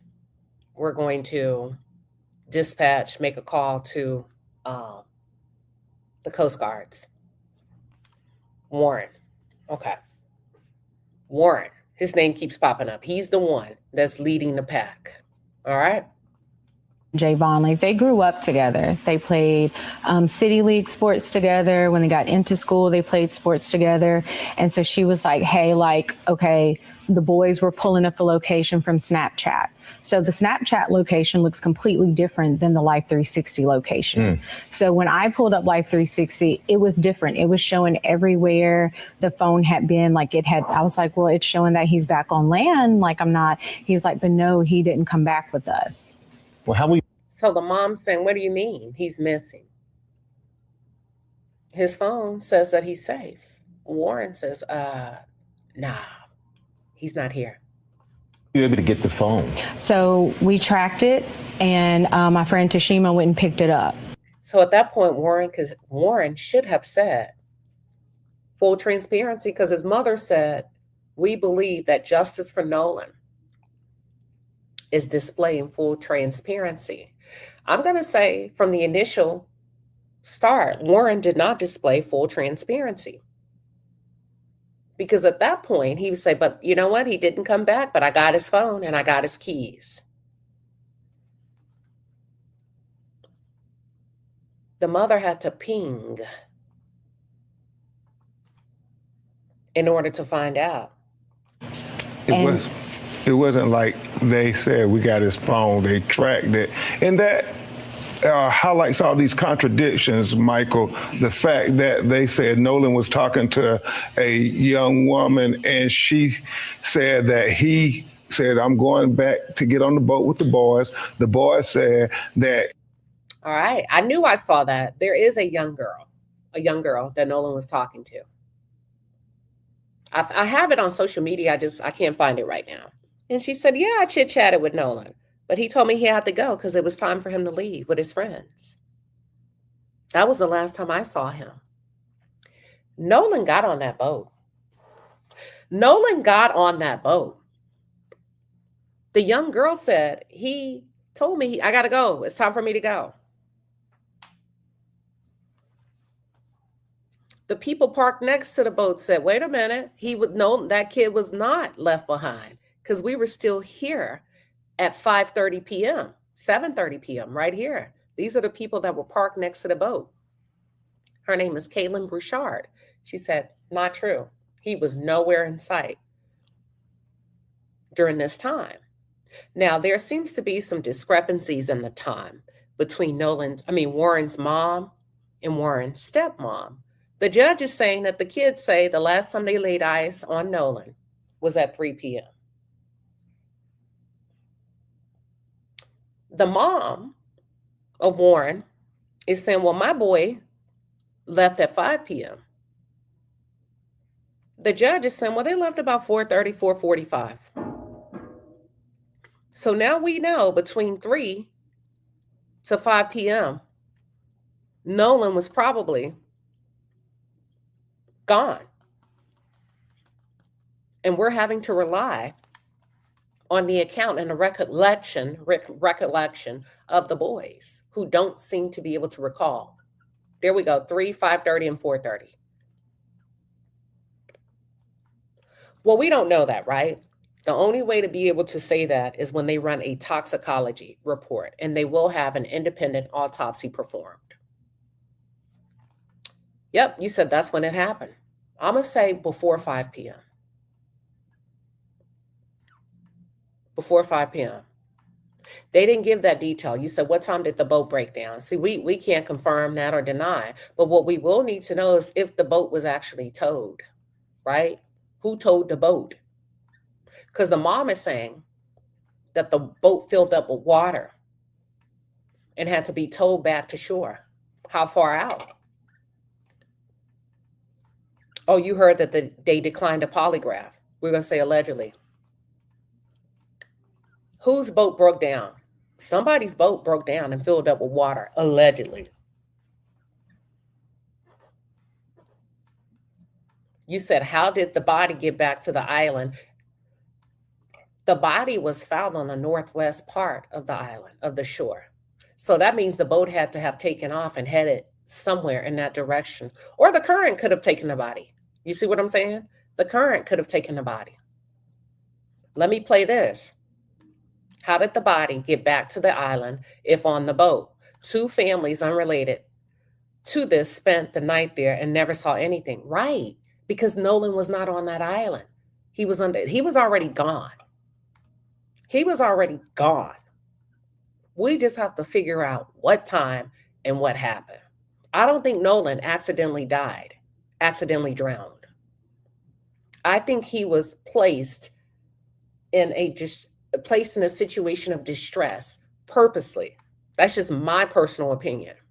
Destination Sunrise, thank you for the $5 super chat. You said, I think it's fishy that their boat broke down. What really happened to or on that boat?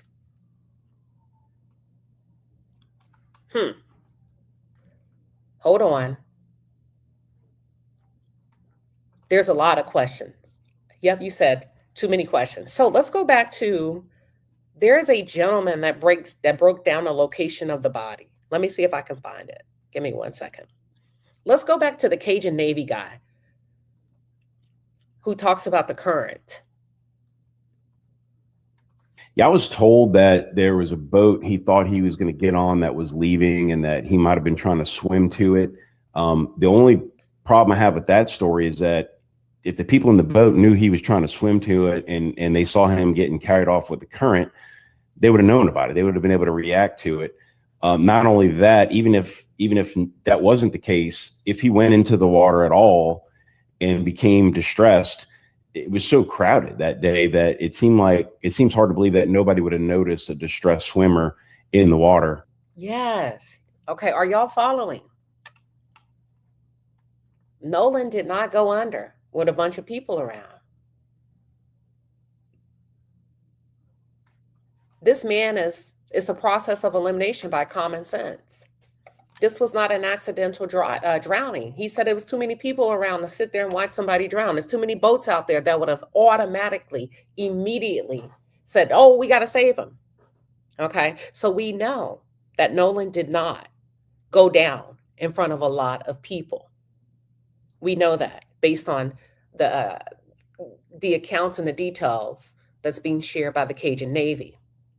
We know that Nolan was not swimming after a boat in front of a lot of people, because whomever was on the boat, if it's true, and it's a bunch of people watching this athlete swim out to try to catch his boat, he said somebody would have rendered aid, especially if they witnessed the current taking him. Now, if there's no witnesses to this quote unquote accidental drowning, if there are no witnesses to quote unquote this boy swimming for his life to catch a boat, what does that tell you probably happened?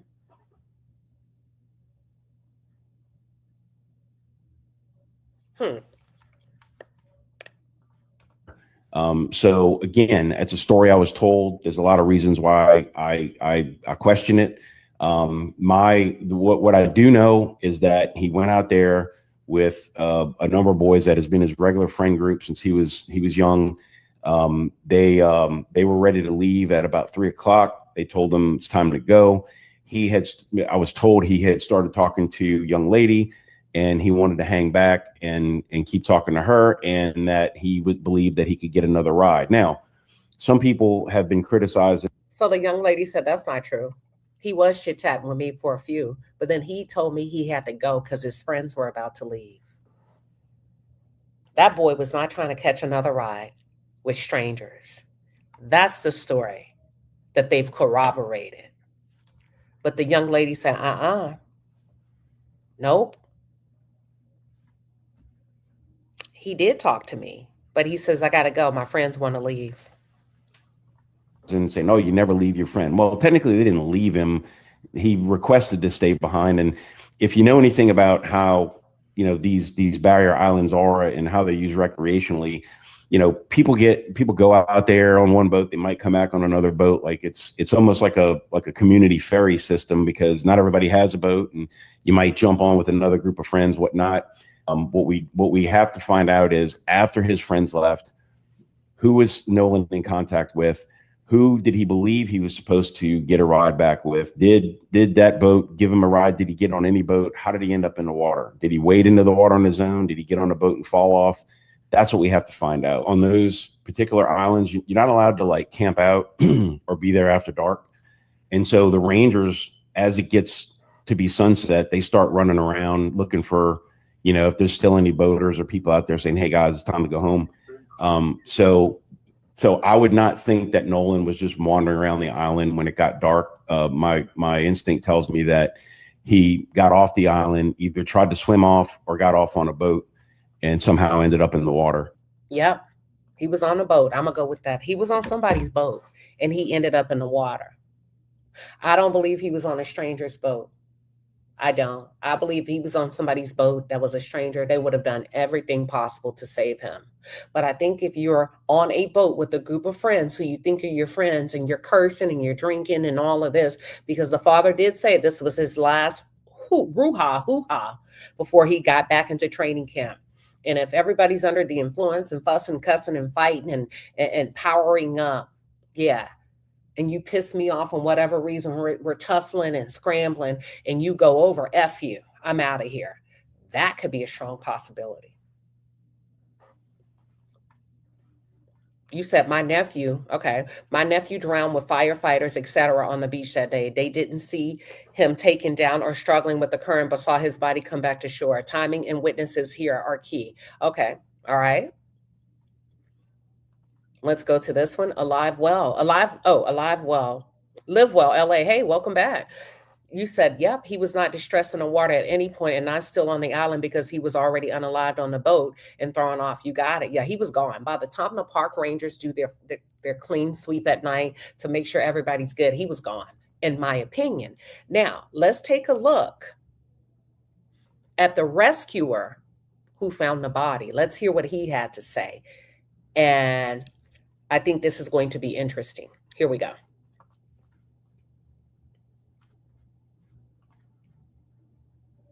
A lively holiday atmosphere on Horn Island off the Mississippi Gulf Coast turned into a desperate emergency response operation after the disappearance of 18-year-old Nolan Wells. Nolan and a group of friends went on an excursion to the popular island to celebrate Independence Day. But the atmosphere quickly shifted after friends noticed Nolan failed to return to the mainland as the sun began to set. Authorities said Nolan was last seen on the island at around 3 p.m. and did not return on the same. Now, remember, these are the friends. This is the story of the friends. The authorities, the Cajun Navy, all of us can only go by what the friends are saying. Big media outlets, we're all going by what the friends are saying. We don't know if what they're saying is true. I want to remind you that. Here we go. Remind you of that. Here we go. Here we go. Here we go. Let's continue. Boat as his group of friends. By midnight, his mother contacted the Jackson County Sheriff's Office and reported her son missing. Nolan's distraught mother pleaded for help on social media, sharing photos of her son wearing blue swim trunks and sunglasses. All right. So the mother contacted the sheriff's office at midnight, but the friends contacted the sheriff's office and the Coast Guard at 11 before the mother. Let's continue. Smiling on the boat and huddled around friends. The mom requested the help of the United Cajun Navy, a nonprofit organization that provides disaster relief. I'm Israel Salas Rodriguez, senior news reporter at the U.S. Sun. Thanks again for joining us. Make sure to click that like and subscribe button to stay tuned for more reports like this one.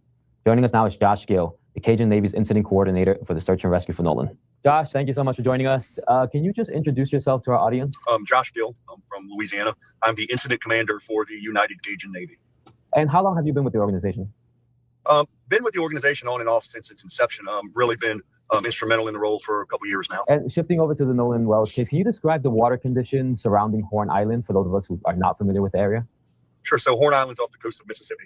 I believe about 10 miles off the coast. It's a 144 square mile island. It's pretty big. It's a location that's in the Gulf of Mexico / Gulf of America, whichever nomenclature you want to use. It's a destination area for boaters, right? Fishermen, boaters, recreational boaters as well. July 4th weekend, the water wasn't extremely rough. It was a normal day. All right. So now we've established, based on the Cajun Navy, the terrain, the conditions of what was happening. It was a good day. It was a good day to be out there. I'd say, light swells, maybe up to 1 foot. There is a pretty heavy tidal surge and tidal movement on that portion of the island where they were at. It's a pass between two islands. So there's increased tidal influence right there, along with wind and wave action. Okay. And is the area popular during the holiday, during 4th of July weekend? Extremely popular. All summer long, it's popular. Like I said, there'll be anywhere from a few hundred boats to be over 1,000. And can the water conditions change at all when the sun begins to set around the area? Sure. Conditions can change rapidly there. It's not exceptionally deep, which calls for the ability for conditions to change. So did he say it's not exceptionally deep? Let's turn on the closed captions. Here we go. Around the area? Sure. Conditions can change rapidly there. It's not exceptionally deep, which calls for the ability for conditions to change quickly. Can you walk us through the timeline from the moment that Nolan was reported missing? Sure. So to the best of my knowledge, again, I didn't get a call till that next day. As I appreciate, late that evening, Nolan was on the beach. The vessel that he came with left. And from there, we don't know what happened. Let me get in here. He's going to tell you in a minute that he's only regurgitating what he has seen on social media, what the friends have reported, but nobody knows for a fact what truly happened between those boys and Nolan. Please keep that in mind, except the boys and Nolan. Right. Again, I'm just a volunteer. I'm running volunteer operations. I'm not law enforcement. So what happened really isn't what I'm looking for. What I look for a search is that last known location, and then specifics about the area or specifics about the person. Knowing that that northwest corner of Horn Island was what we call the LKL, last known location. From there, we looked at the weather conditions, tidal conditions, wind conditions to come up with a plan, come up with a grid on what we can do. As within 30 to 45 minutes of when I got notification of him missing from the family and then from the mother, we had surface vessels, that's boats, that were in the area starting to search. We also had 2 drones that were in the air, as well as boots on the ground on the island doing a manual walk. Now, this is a volunteer organization, nonprofit, I do believe. He's saying July 5th, within 30 to 45 minutes of receiving a distress call from the mother, they had already had boats in the area, 30 to 45 minutes. Why is this important? Because the Coast Guard received a call the night before at approximately 11 p.m., the night of July 4th, from Warren, and they didn't dispatch any rescue teams. So if a volunteer organization can take their boats and be out there within 30 to 45 minutes, you know damn well the Coast Guard could have been out there and should have been out there. But for some reason, they did not. And they denied receiving a call that night from the judge's family. And they had to go back on record today to correct their initial report. So that's a red flag for me, because you initially denied receiving any call from that family. Why? To look for Nolan there. That next day, yesterday, we had at daylight 4 vessels, 2 more people, as well as a fixed wing aircraft in the air that started 6:15-ish, 6:30. And when Nolan's mom did reach out to you, what was her tone like? Did she give you any information that could help in the search? Oh, absolutely. So, and again, you can understand the frantic. She was frantic. She wanted to know everything that was going on, and what we could do to provide resources, what we could do to help her find her son. I mean, that's issue number 1: find Nolan. But again, she was, with everything that was going on, Miss Christine was extremely calm when she was providing that information. And I asked some very tough questions. And I just wanted to make sure that, she understood all the questions that I asked. And he has to. Do you think he did any drugs? Probably. They're saying he stayed with a girl. They have to ask all of the questions. But at the same time, you guys, this is a volunteer organization. And he said his concern is not whether or not a crime occurred. His concern is to search and like basically get out there and do a rescue and a search and rescue. Look for the body, gather the proper description, and try to save a life. And if they can't, but to make sure they can at least, get the body. And I don't know the word I'm looking for.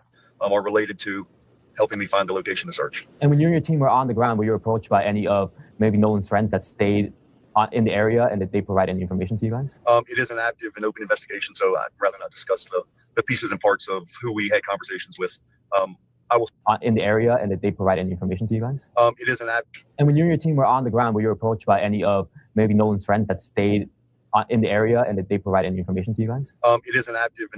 I'm gonna say this: I do believe that the judge is heavily involved, because listen, when Carmelo Anthony fatally stabbed Austin Metcalf, he was a minor at the time, right, wrong, or indifferent, and his photo was plastered everywhere. Now that the judge is involved, if you start to notice, the big media outlets have started to blur out all of the white boys. This guy is not law enforcement, and even he's saying, I can't tell you anything, because it's an active, ongoing investigation. The Coast Guard is saying, well, we can't give you the information. I do believe that the judge is using her political power to make sure that she protects her family at any and all costs. I do believe that, period. An open investigation, so I'd rather not discuss the pieces and parts of who we had conversations with.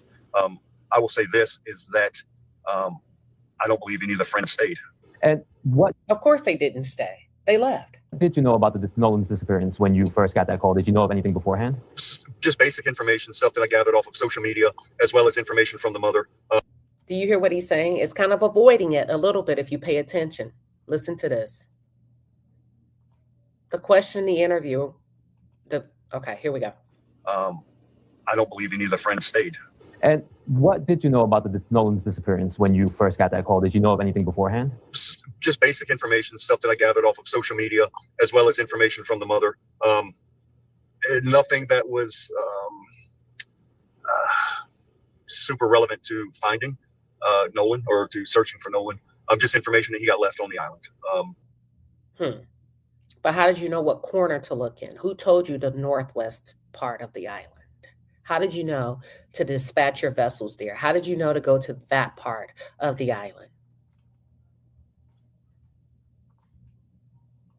Left, or he wasn't there, possibly, hopefully, and as we prayed, that he may have made it onto another boat. So what we do is we gather information, right? We gather as much information as possible. We then blast it out to social media.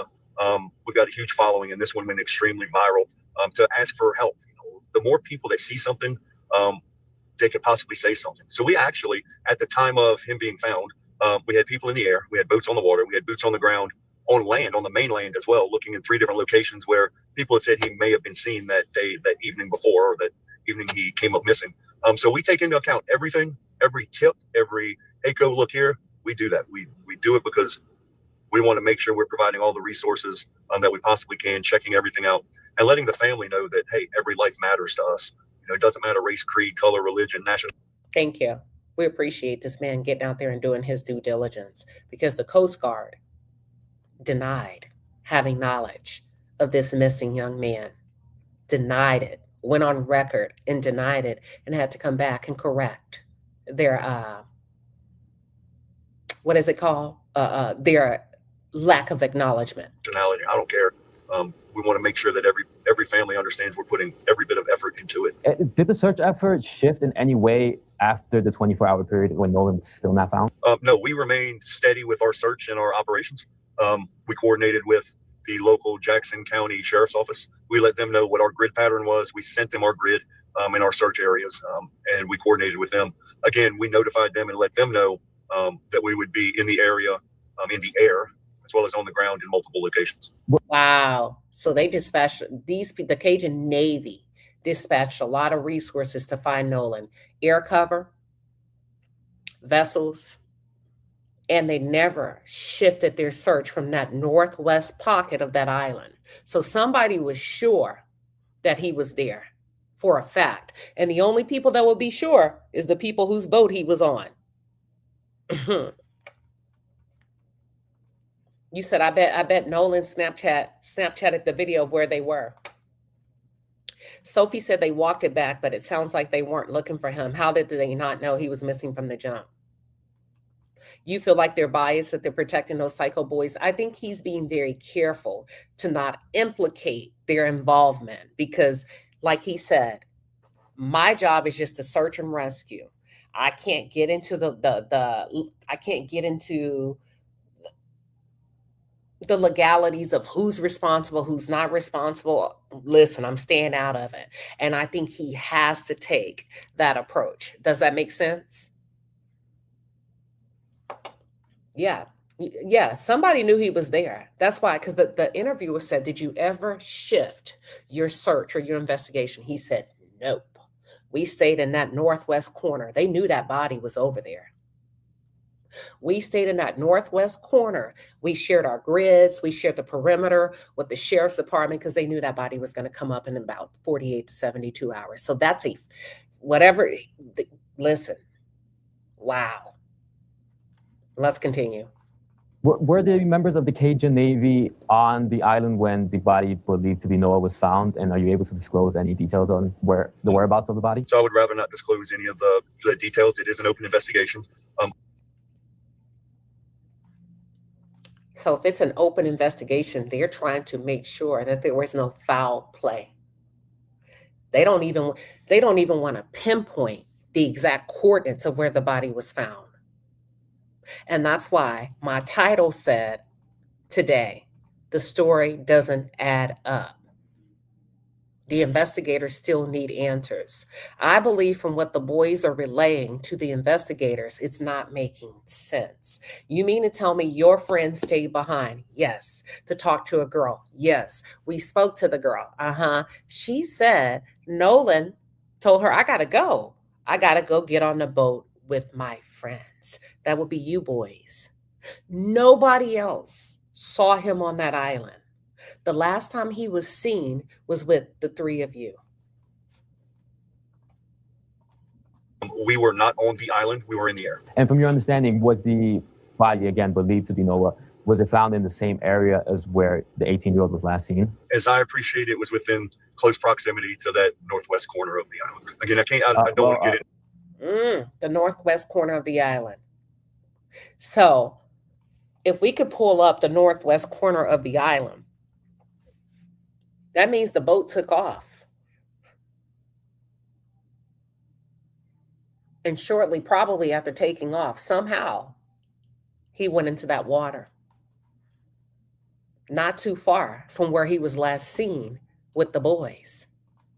In the specifics, it's an open investigation. And how has social media helped the Cajun Navy in their search and rescue missions or operations? United Cajun Navy, whenever we get notified of a person missing, typically it's through social media. People understand who we are, they recognize us, and they'll reach out to us through Facebook, Instagram, TikTok, whatever it is. We turn around, we utilize those platforms to help get the word out on whoever it is that's missing, right? So I'll start with a quick narrative of who it is, last known location, what they were wearing, if they're going through a mental health crisis, if they may have been in a fight with their girlfriend, boyfriend, whatever it is, whatever pertinent information is there that can help us spread the word. Tattoos, height, weight, clothing. From there, I build this narrative, and then I make a poster, a missing persons poster. It's got all that information on it with as many pictures as possible. And then I do a video. The video will explain, and every one of them's heartfelt. Hey, we're looking for Israel. He came up missing. It's super important that we find him. His family is absolutely upset and distraught. Might be going through a mental health crisis, whatever it is. I list it out there, and I do it with a lot of emotion, and it's true emotion, sincere. We put that out on multiple platforms, and then the tips start coming in. Here you go. Look, I'm not law enforcement. I'm a volunteer. It's a volunteer organization. We just want to bring these people home. So social media is a huge piece. Again, I don't care how it happens. I don't care how we find these people, as long as they're found and reunited with their family, one way or the other, right? We hope to find them all alive. Unfortunately, that always doesn't happen that way. Yeah, he can't. So listen, let's make sure we exercise grace, because this man volunteered their resources, their time. It's not his job to determine guilt and or innocence. His job is to get out there and find those people and to find them safe, or to rescue those bodies. That's it. That's all. So social media is a huge tool. And then it's good old just boots on the ground, canvassing the area, canvassing that last known location, talking to people, and really building relationships with them, no matter who it is. Going into that community and saying, hey, we're just a volunteer group trying to bring this person home. What do you know? What do you think? And a lot of times that helps us out. The one thing Israel is, the families, it's interesting because the families always ask the mom and the dad, what's your gut feeling telling you? And more often than not, that mother's intuition is spot on. And they'll tell you, after I build a relationship with the mother, particularly, they know what happened to that loved one. And all right, y'all hear what he's saying. Listen to the mother. He can only say it in a specific manner. He said, let me tell you something. After all of the years that I've been dealing with missing people and finding people and getting out there, getting a description, is he crazy? Does he have drugs? I asked some really hard questions. Typically the mother's intuition is always right. Listen to the mother. If the mother feels like there's foul play with her son, there probably was. If the mother said, it doesn't make sense for him to stay behind, there's no way he would stay behind and get in that water and try to, there's no way, it just doesn't make sense. Listen to the mother. And more often than not, I don't care how we find these people, as long as they're found and reunited with their family, one way or the other, right? We hope to find them all alive. Unfortunately, that always doesn't happen that way. So social media is a huge tool. And then it's good old just boots on the ground, canvassing the area, canvassing that last known location, talking to people, and really building relationships with them, no matter who it is. Going into that community and saying, hey, we're just a volunteer group trying to bring this person home. What do you know? What do you think? And a lot of times that helps us out. The one thing Israel is, the families, it's interesting because the families always ask the mom and the dad, what's your gut feeling telling you? And more often than not, that mother's intuition is spot on.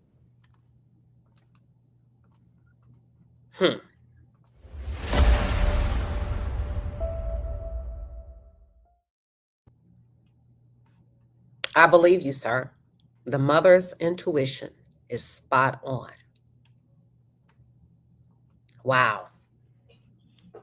Wow. The mother knew something was off that night. The mother got on Life 360 and said, what do you mean he didn't come back? It says he's with you. Oh, no, he didn't come back. But his phone is on land. Oh.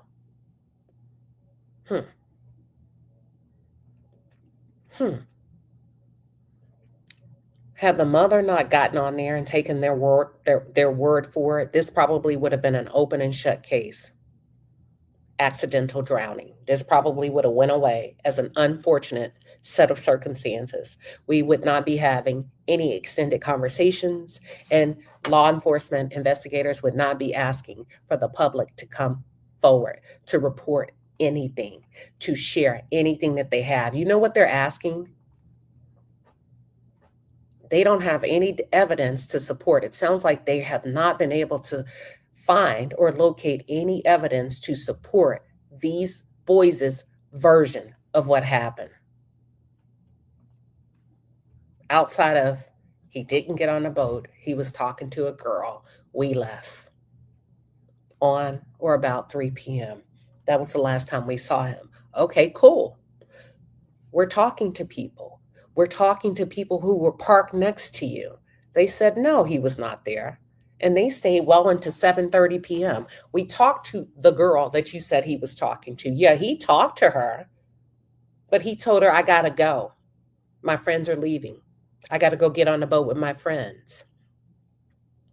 See, I don't think that you can only control your portion, your version of the story. You can't control the truth. You can't control the autopsy. You can't control how the body floats, what location it's going to be found in.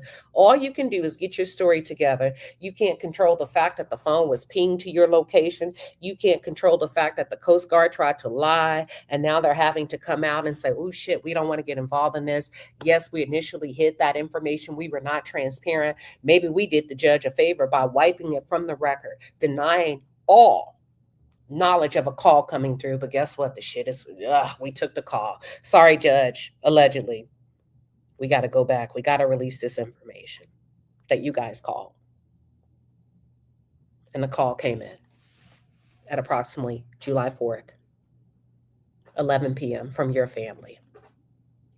And not only that, you escalated the call for a search and rescue.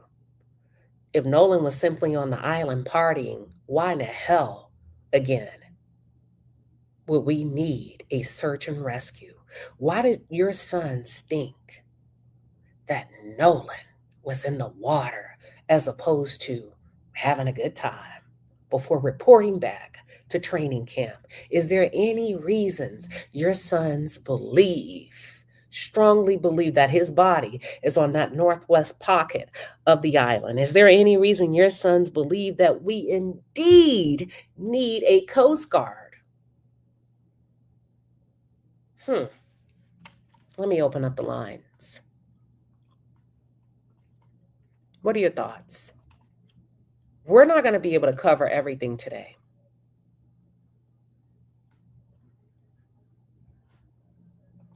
I'm dropping the link. I'm going to pin it to the top of the chat.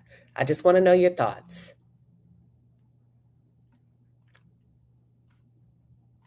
It doesn't add up. And if it doesn't add up, it's probably because it's not true, or parts of the story are not being shared. To delete all of you in concert, all of you delete your social media, all of you, including a judge? No, I'm not doing that. Why? Well, it's the perception of it that lends itself to foul play, that lends itself to guilt, that lends itself to white privilege, that lends itself that I think I am more important than my dead friend. I don't give a damn what they think. I'm open. I have nothing to hide. And if I got to take a little bit of people pointing the finger at me, the autopsy will speak the truth. I am not deleting my social media, Mom. That was my friend. I don't care. I'll take an L for him because he can't speak for himself. Yeah. Those are the kind of friends we need. Those are the kind of friends we need when you're out there picking people who's going to make sure that you're good. Not only getting on a boat, but God forbid if you chose to stay behind and it ends in a very unfortunate situation. I got you, friend. To hell with deleting my social media page. Because love conquers all. The judge said we love him, then act like it. Ma'am, why would you shut down any ounce of social media and sweep it under the rug and come out with this nice political formal statement only to go back in hiding? Okay.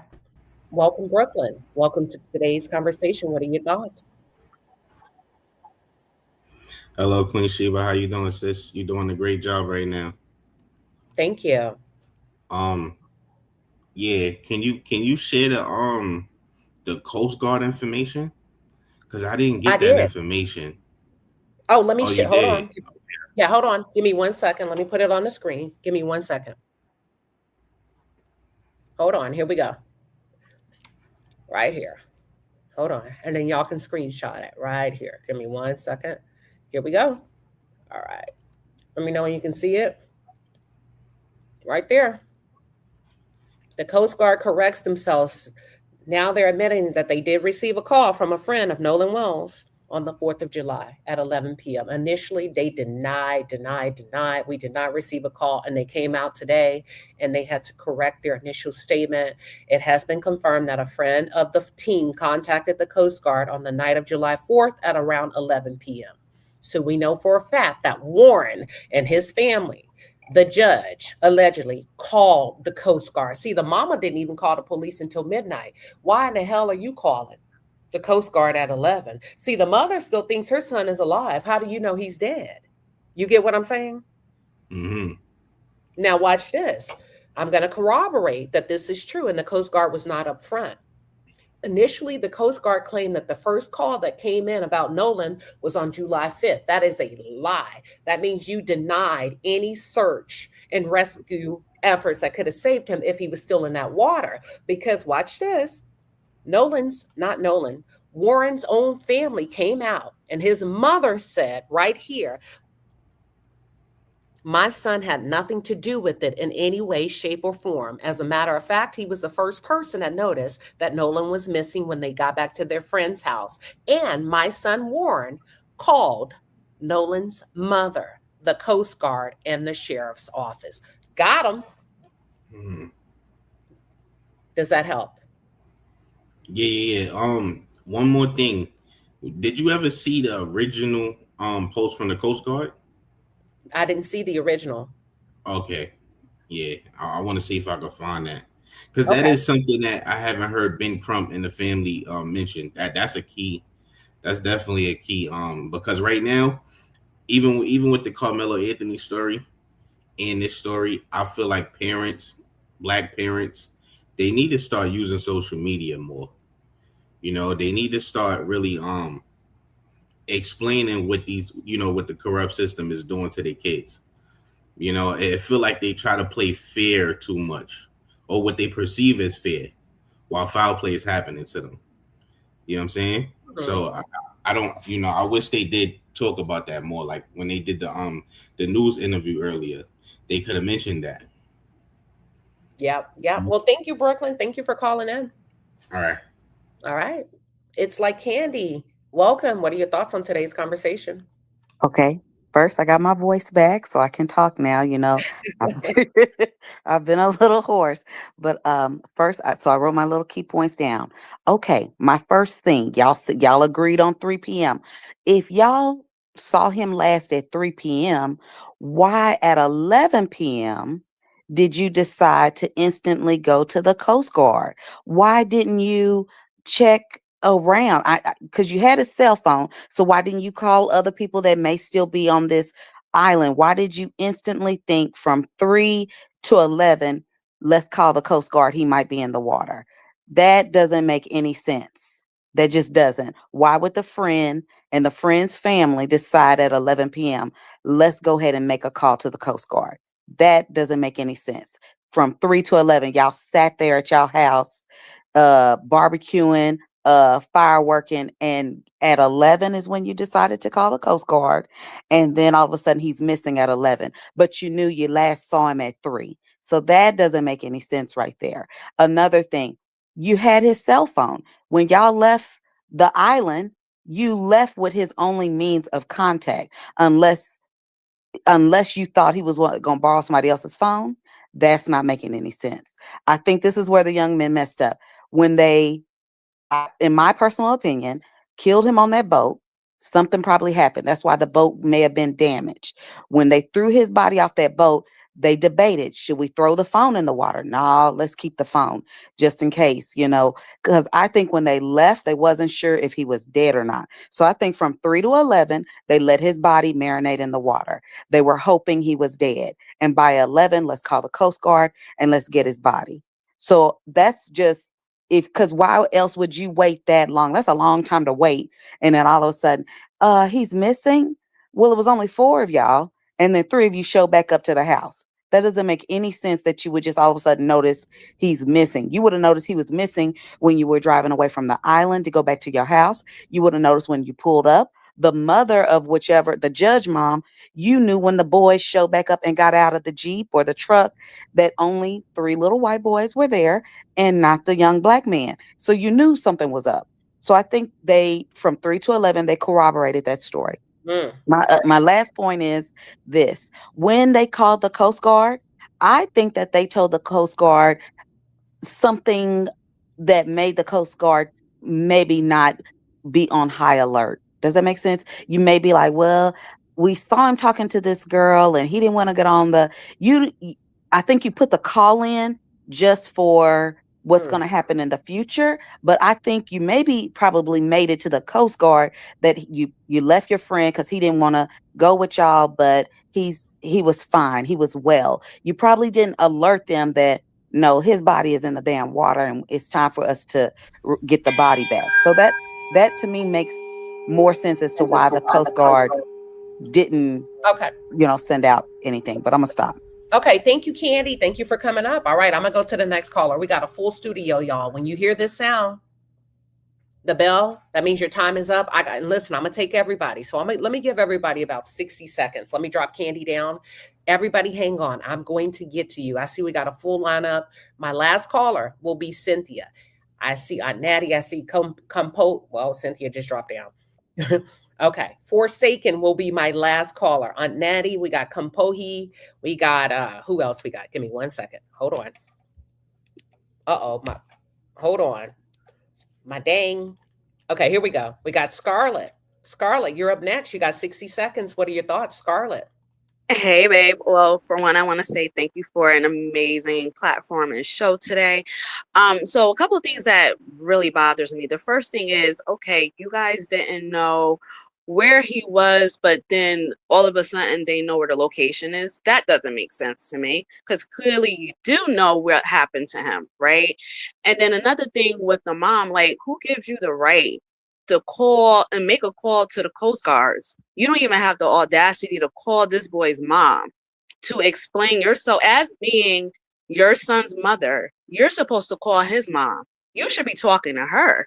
Why are you taking upon yourself to call anybody, to call any shots? I found that very disrespectful, and I 100% think they're hiding something. Thank you, Queen. All right. Thank you, Scarlett. Oh, that's a good point. As a mother, why would you instruct your son to call the Coast Guard? That's not being forthcoming. Lady Tia's t-shirts. What do you have? Hello, can you hear me? Hey, Queen. Yep. Lady Tia, what do you have? Welcome to the show. So yes, another caller already mentioned it, but I still want to know, and if it's going to be as, if he said he was going to stay back, did they all come together? And if they all came together, how was he supposed to get home? If he was going to stay back, did they talk about him getting a ride back with the girl? How was he supposed to get back home? Were they supposed to stay and wait for him to, chop it up with the girl in the parking lot until he get back? How is he not being, why that discussion isn't being had? Because I think that's important. That can lead to everything after. Go ahead. I'm sorry about that. That was somebody else's background noise. Go ahead. Yes, that can lead to everything after they left. Once they left that island, once he, if that's the case, if he said that he was staying back, how was he supposed to get home from there if he rode with them? And when did they decide that he was considered missing? If once they got into the parking lot with their cars to leave, how was he was supposed to get back home? That's a good question. Thank you, Lady Tia. Thank you. All right, that's Lady Tia. Thank you. I think they knew he was gone, right? I think they knew he was gone. I think they knew he wasn't coming back. They had his phone, they had his keys. I think they knew it was a done deal after whatever happened, happened. So, yeah, we got to come up with the story he's missing. We got to come up with the story he's missing. There's no way I'm going to call the mom as another mom if I suspect my son has done something. I can't look at her. I'm a mother. I know. She may see through me. She may see through my facade. Compo, hi, welcome. You have 60 seconds. What are your thoughts on today's conversation? Queen, one thing I want to say is, and nowhere in the world you're going to take my child's cell phone and I have to send my friend to retrieve it from your residence. Where they doing that at? If I take my grandson's cell phone, he goes ballistic. He will tear up the house. So I got to compromise, meet him halfway, get him to do his chores. They don't disconnect themselves from those phones. It's like a second appendage to their body. That right there tell me these suspects, all of them suspect. I don't trust the mama. She's suspect. All of them. I don't care if she is a judge. They all suspect. And it's going to come out. That's all I got for you. Love you. All right. Thank you. Something just occurred to me. There's a possibility they took the phone and kept it with them, because if I throw it in the water, it's going to show its last known location. So I'm going to just go with the fact that he stayed behind and left his phone on the boat. Let's go to Unnatty. Welcome, Unnatty. What are your thoughts? Hey, Queen and Palace. It behooves me how 3 white boys made it all the way home and didn't notice a black boy wasn't on the boat. They say they noticed him missing when they got home. And if he told you he was going to stay, when you got home, you wouldn't have thought he was missing.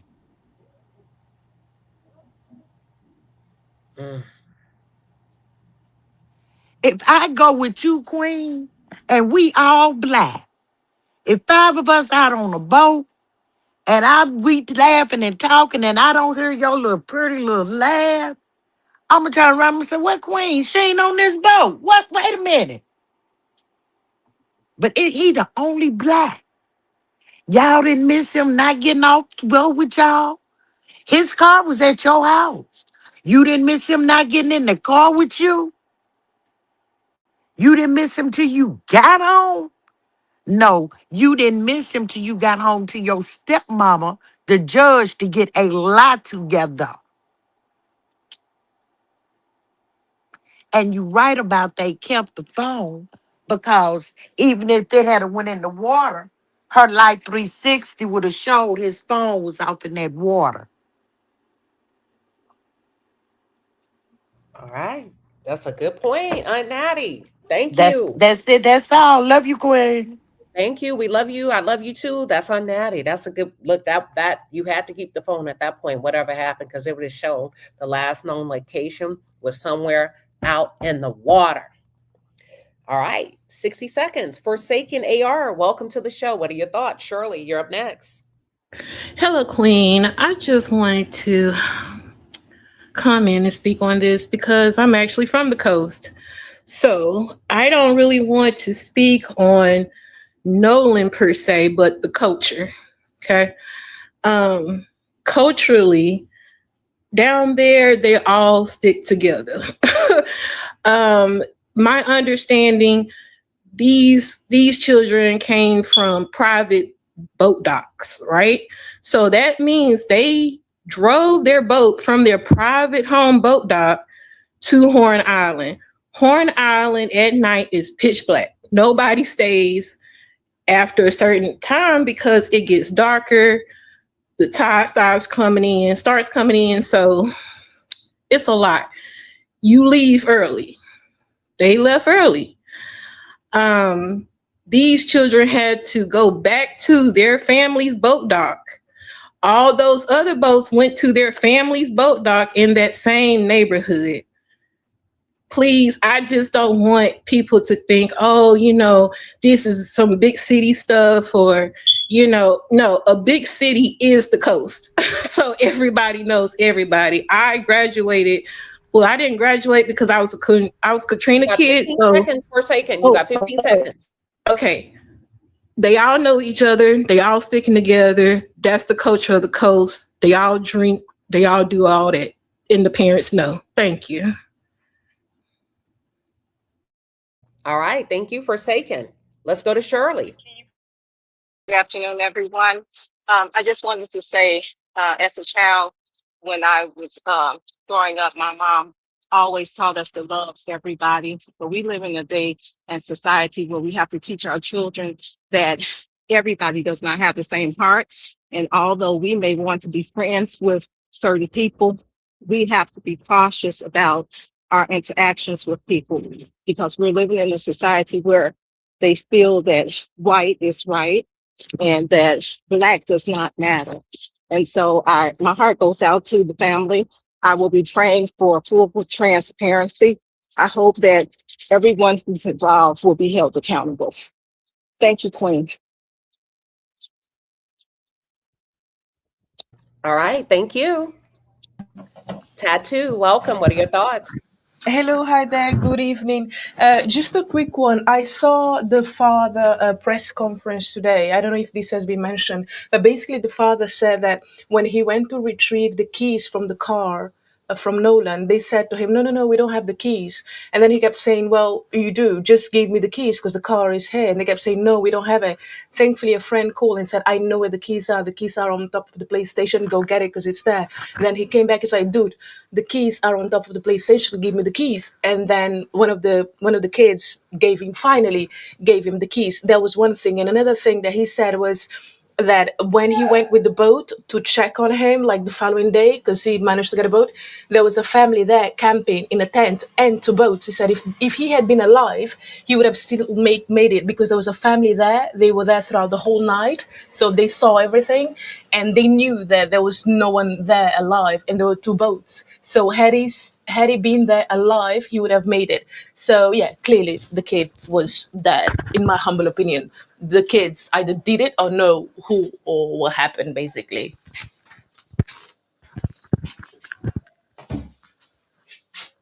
All right. That's it. That's all, Tattoo?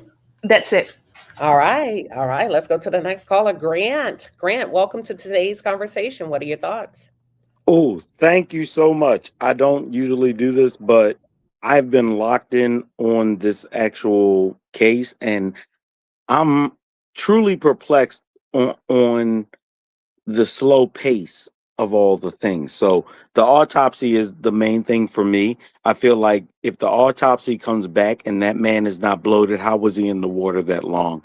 If the autopsy comes back and he has bruises and cuts, we already know what's going on. So why are we slow rolling? Why does it take Ben Crump to transport this man to DC to get real answers? So in the wake of the 250, I really want to stop thinking about Emmett Till and really think about all of the things, because I went to a predominantly white school, and there were moments in there where I didn't pass, but I had rough situations, I will say.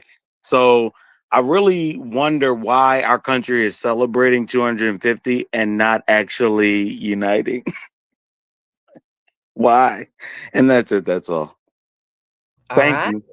All right. No, thank you, Grant. Grant said this is first time calling in. We always appreciate when y'all say, you know what? I got something to say.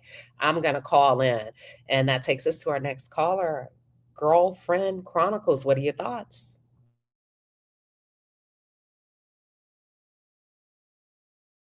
You're on mute. There you go. Yes, I'm sorry. Hello. Can you hear me? Okay, awesome. So my question is, or my thought is, why they are all of a sudden stating that the boat needed to be towed in? Is it because there was a crime committed on that boat and you need an excuse as to why it needs to be cleaned? Oh, go ahead. Full of That's water. Full of water at that. Keep going. that's all I could think of, Queen. That I was like, wait, why does the boat need to be towed? You weren't saying you had any issues, because if you had any issues, you would have called the Coast Guard. If you're out and you need help, you would have called the Coast Guard for your help of your boat needing to be towed. So, that's it. That's all. Wow. That was Girlfriend Chronicles. I would have never considered that. I believe and I hope that all facts will come to light. I hope everybody that's involved from Mississippi do their due diligence without any bias. I don't care who the judge is. I don't care who the boys are. There's an innocent life that's lost. I hope everybody takes this serious and say, I am not doing any favors. A child died, and it is my job to make sure a due process ensues from start to finish. And I think because of the public's interest in the case, I think because of the public's pushback, that is going to happen. That's going to happen. It's too much pushback for them to sweep anything under the rug. And if there's any foul play, my call to action is you have to expose it. It's only right. It's only right. And they are applying pressure. Let me tell you, they are starting to feel it. Mississippi has no choice but to get on board because an independent autopsy will be conducted in a different state. Now, that's how you do it. They can't take the risk of leaving the body because the medical examiner is off. The medical examiner, the chief medical examiner, typically they're appointed, right?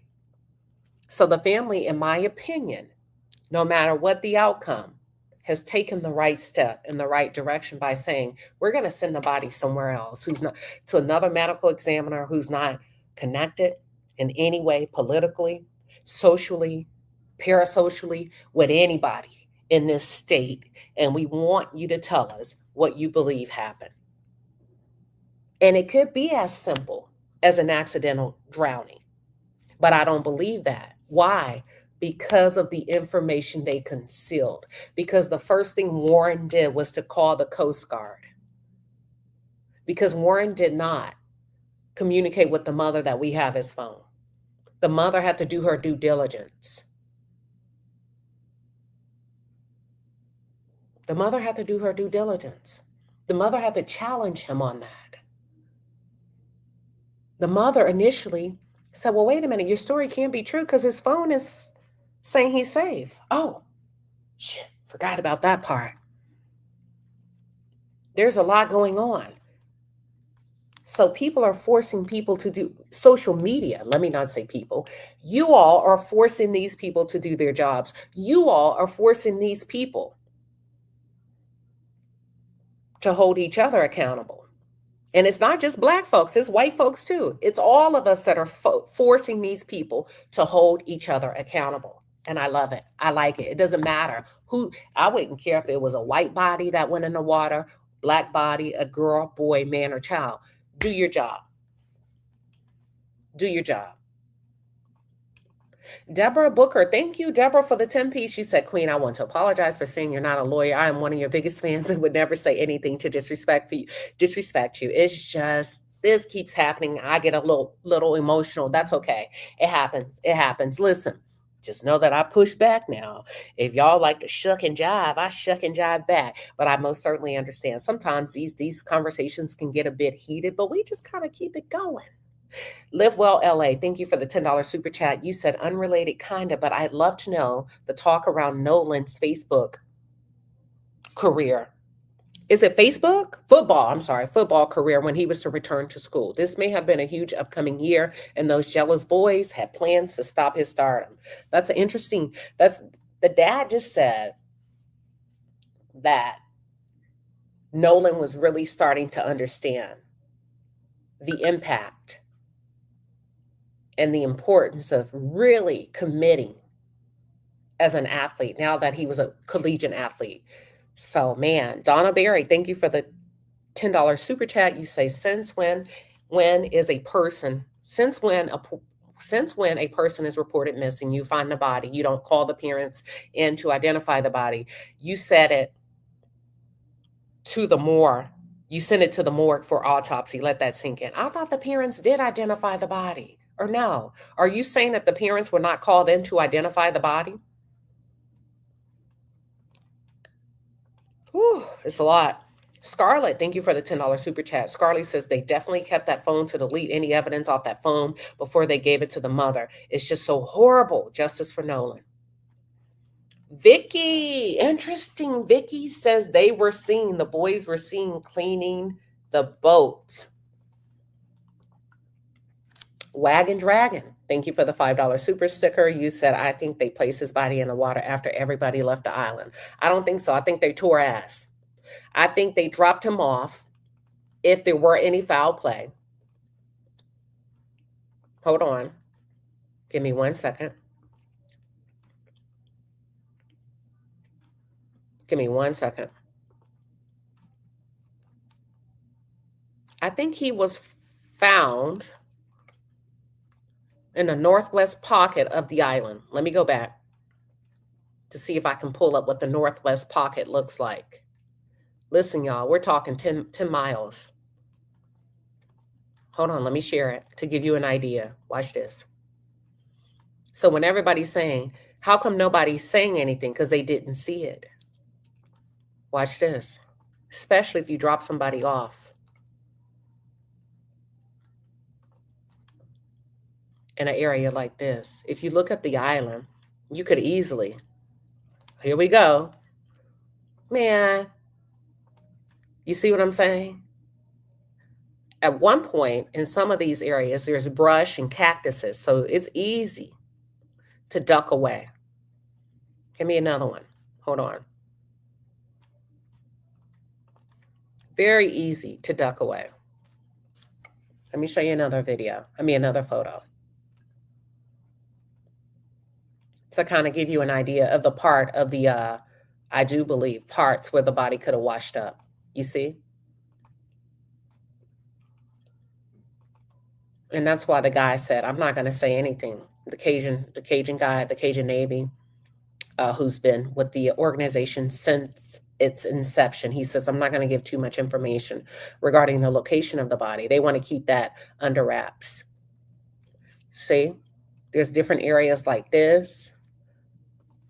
Whew. So we don't know. And that's why I believe they're saying, let us just, not say anything. So ain't no telling. I think most of you just think like it was just like a nice situation where the body just kind of floated up to the beach. Not necessarily. I don't. I believe there's a reason the Cajun Navy was called, right? And these swamp-like places. You know, a lot of these boys are they from New Orleans or Louisiana, right? If I'm correct, or no? Or they kind of cover the, hold on. So, I don't know, y'all. Let me go to the next caller.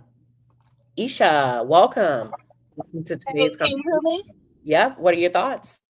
I'm just happy that they were dumb enough to keep the phone. In my opinion, had they left it, it would have looked like a innocent drowning. But it raises suspicion that they kept that phone for some reason. I'm not sure. Whatever the reason is, I'm not sure. But had they not kept the phone, it would have looked like he just simply drowned, and we would have been questioning more. Why did y'all leave him? Compared to why did y'all have? Why do you have the phone, and why is the information missing? Does that make sense? Yep. I was on mute. Sorry about the delay. But yeah. Oh, that's okay. But that's all I had to say. I'm just, I just pray that the family get justice. I do too. Thank you. Thank you for calling in. That's Isha, everybody. So many questions. I do find it odd. I saw a comment here. Okay, the estate. Let's see. You say, I still believe they dumped the body, hoping that it wouldn't float ashore. I believe the body was dumped. Or if the body, I believe he made it onto the boat. I do. I don't think he stayed behind. That's just my opinion. I don't think he stayed behind. It was too many people there that day. Even the girl said, he told me he had to go. He cut our conversation because he had to go. So he was not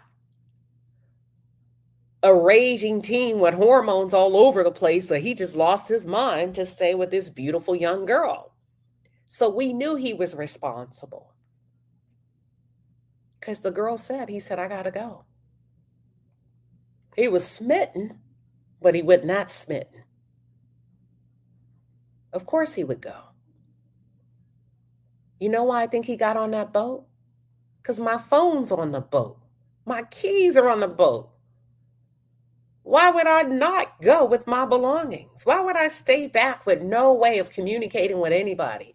I mean, leaving my phone, I'm not going to have access to my Apple Pay, my Cash App. And if I am staying with a girl, what if she gets hungry and wants a hamburger or wants some French fries or something? I don't have any way. I can't exchange numbers. I don't have my Instagram. I don't have hers. Oh, no. Ain't nobody buying that he stayed on that island without that phone and those keys. Yeah, okay. All right. That's all we got today, folks. Almost 3 hours. We're going to come back and cover this. We're not going to be able to cover everything. And I know there's a press conference. And you guys, thank you for sending me the link. I like to kind of, the best way to eat an elephant is one bite at a time. And this is an elephant. So we're going to have to take it one bite at a time, okay? Marinate in this. Marinate in this. And we're going to come back. Thank you, everybody, for tuning in. I will see you soon.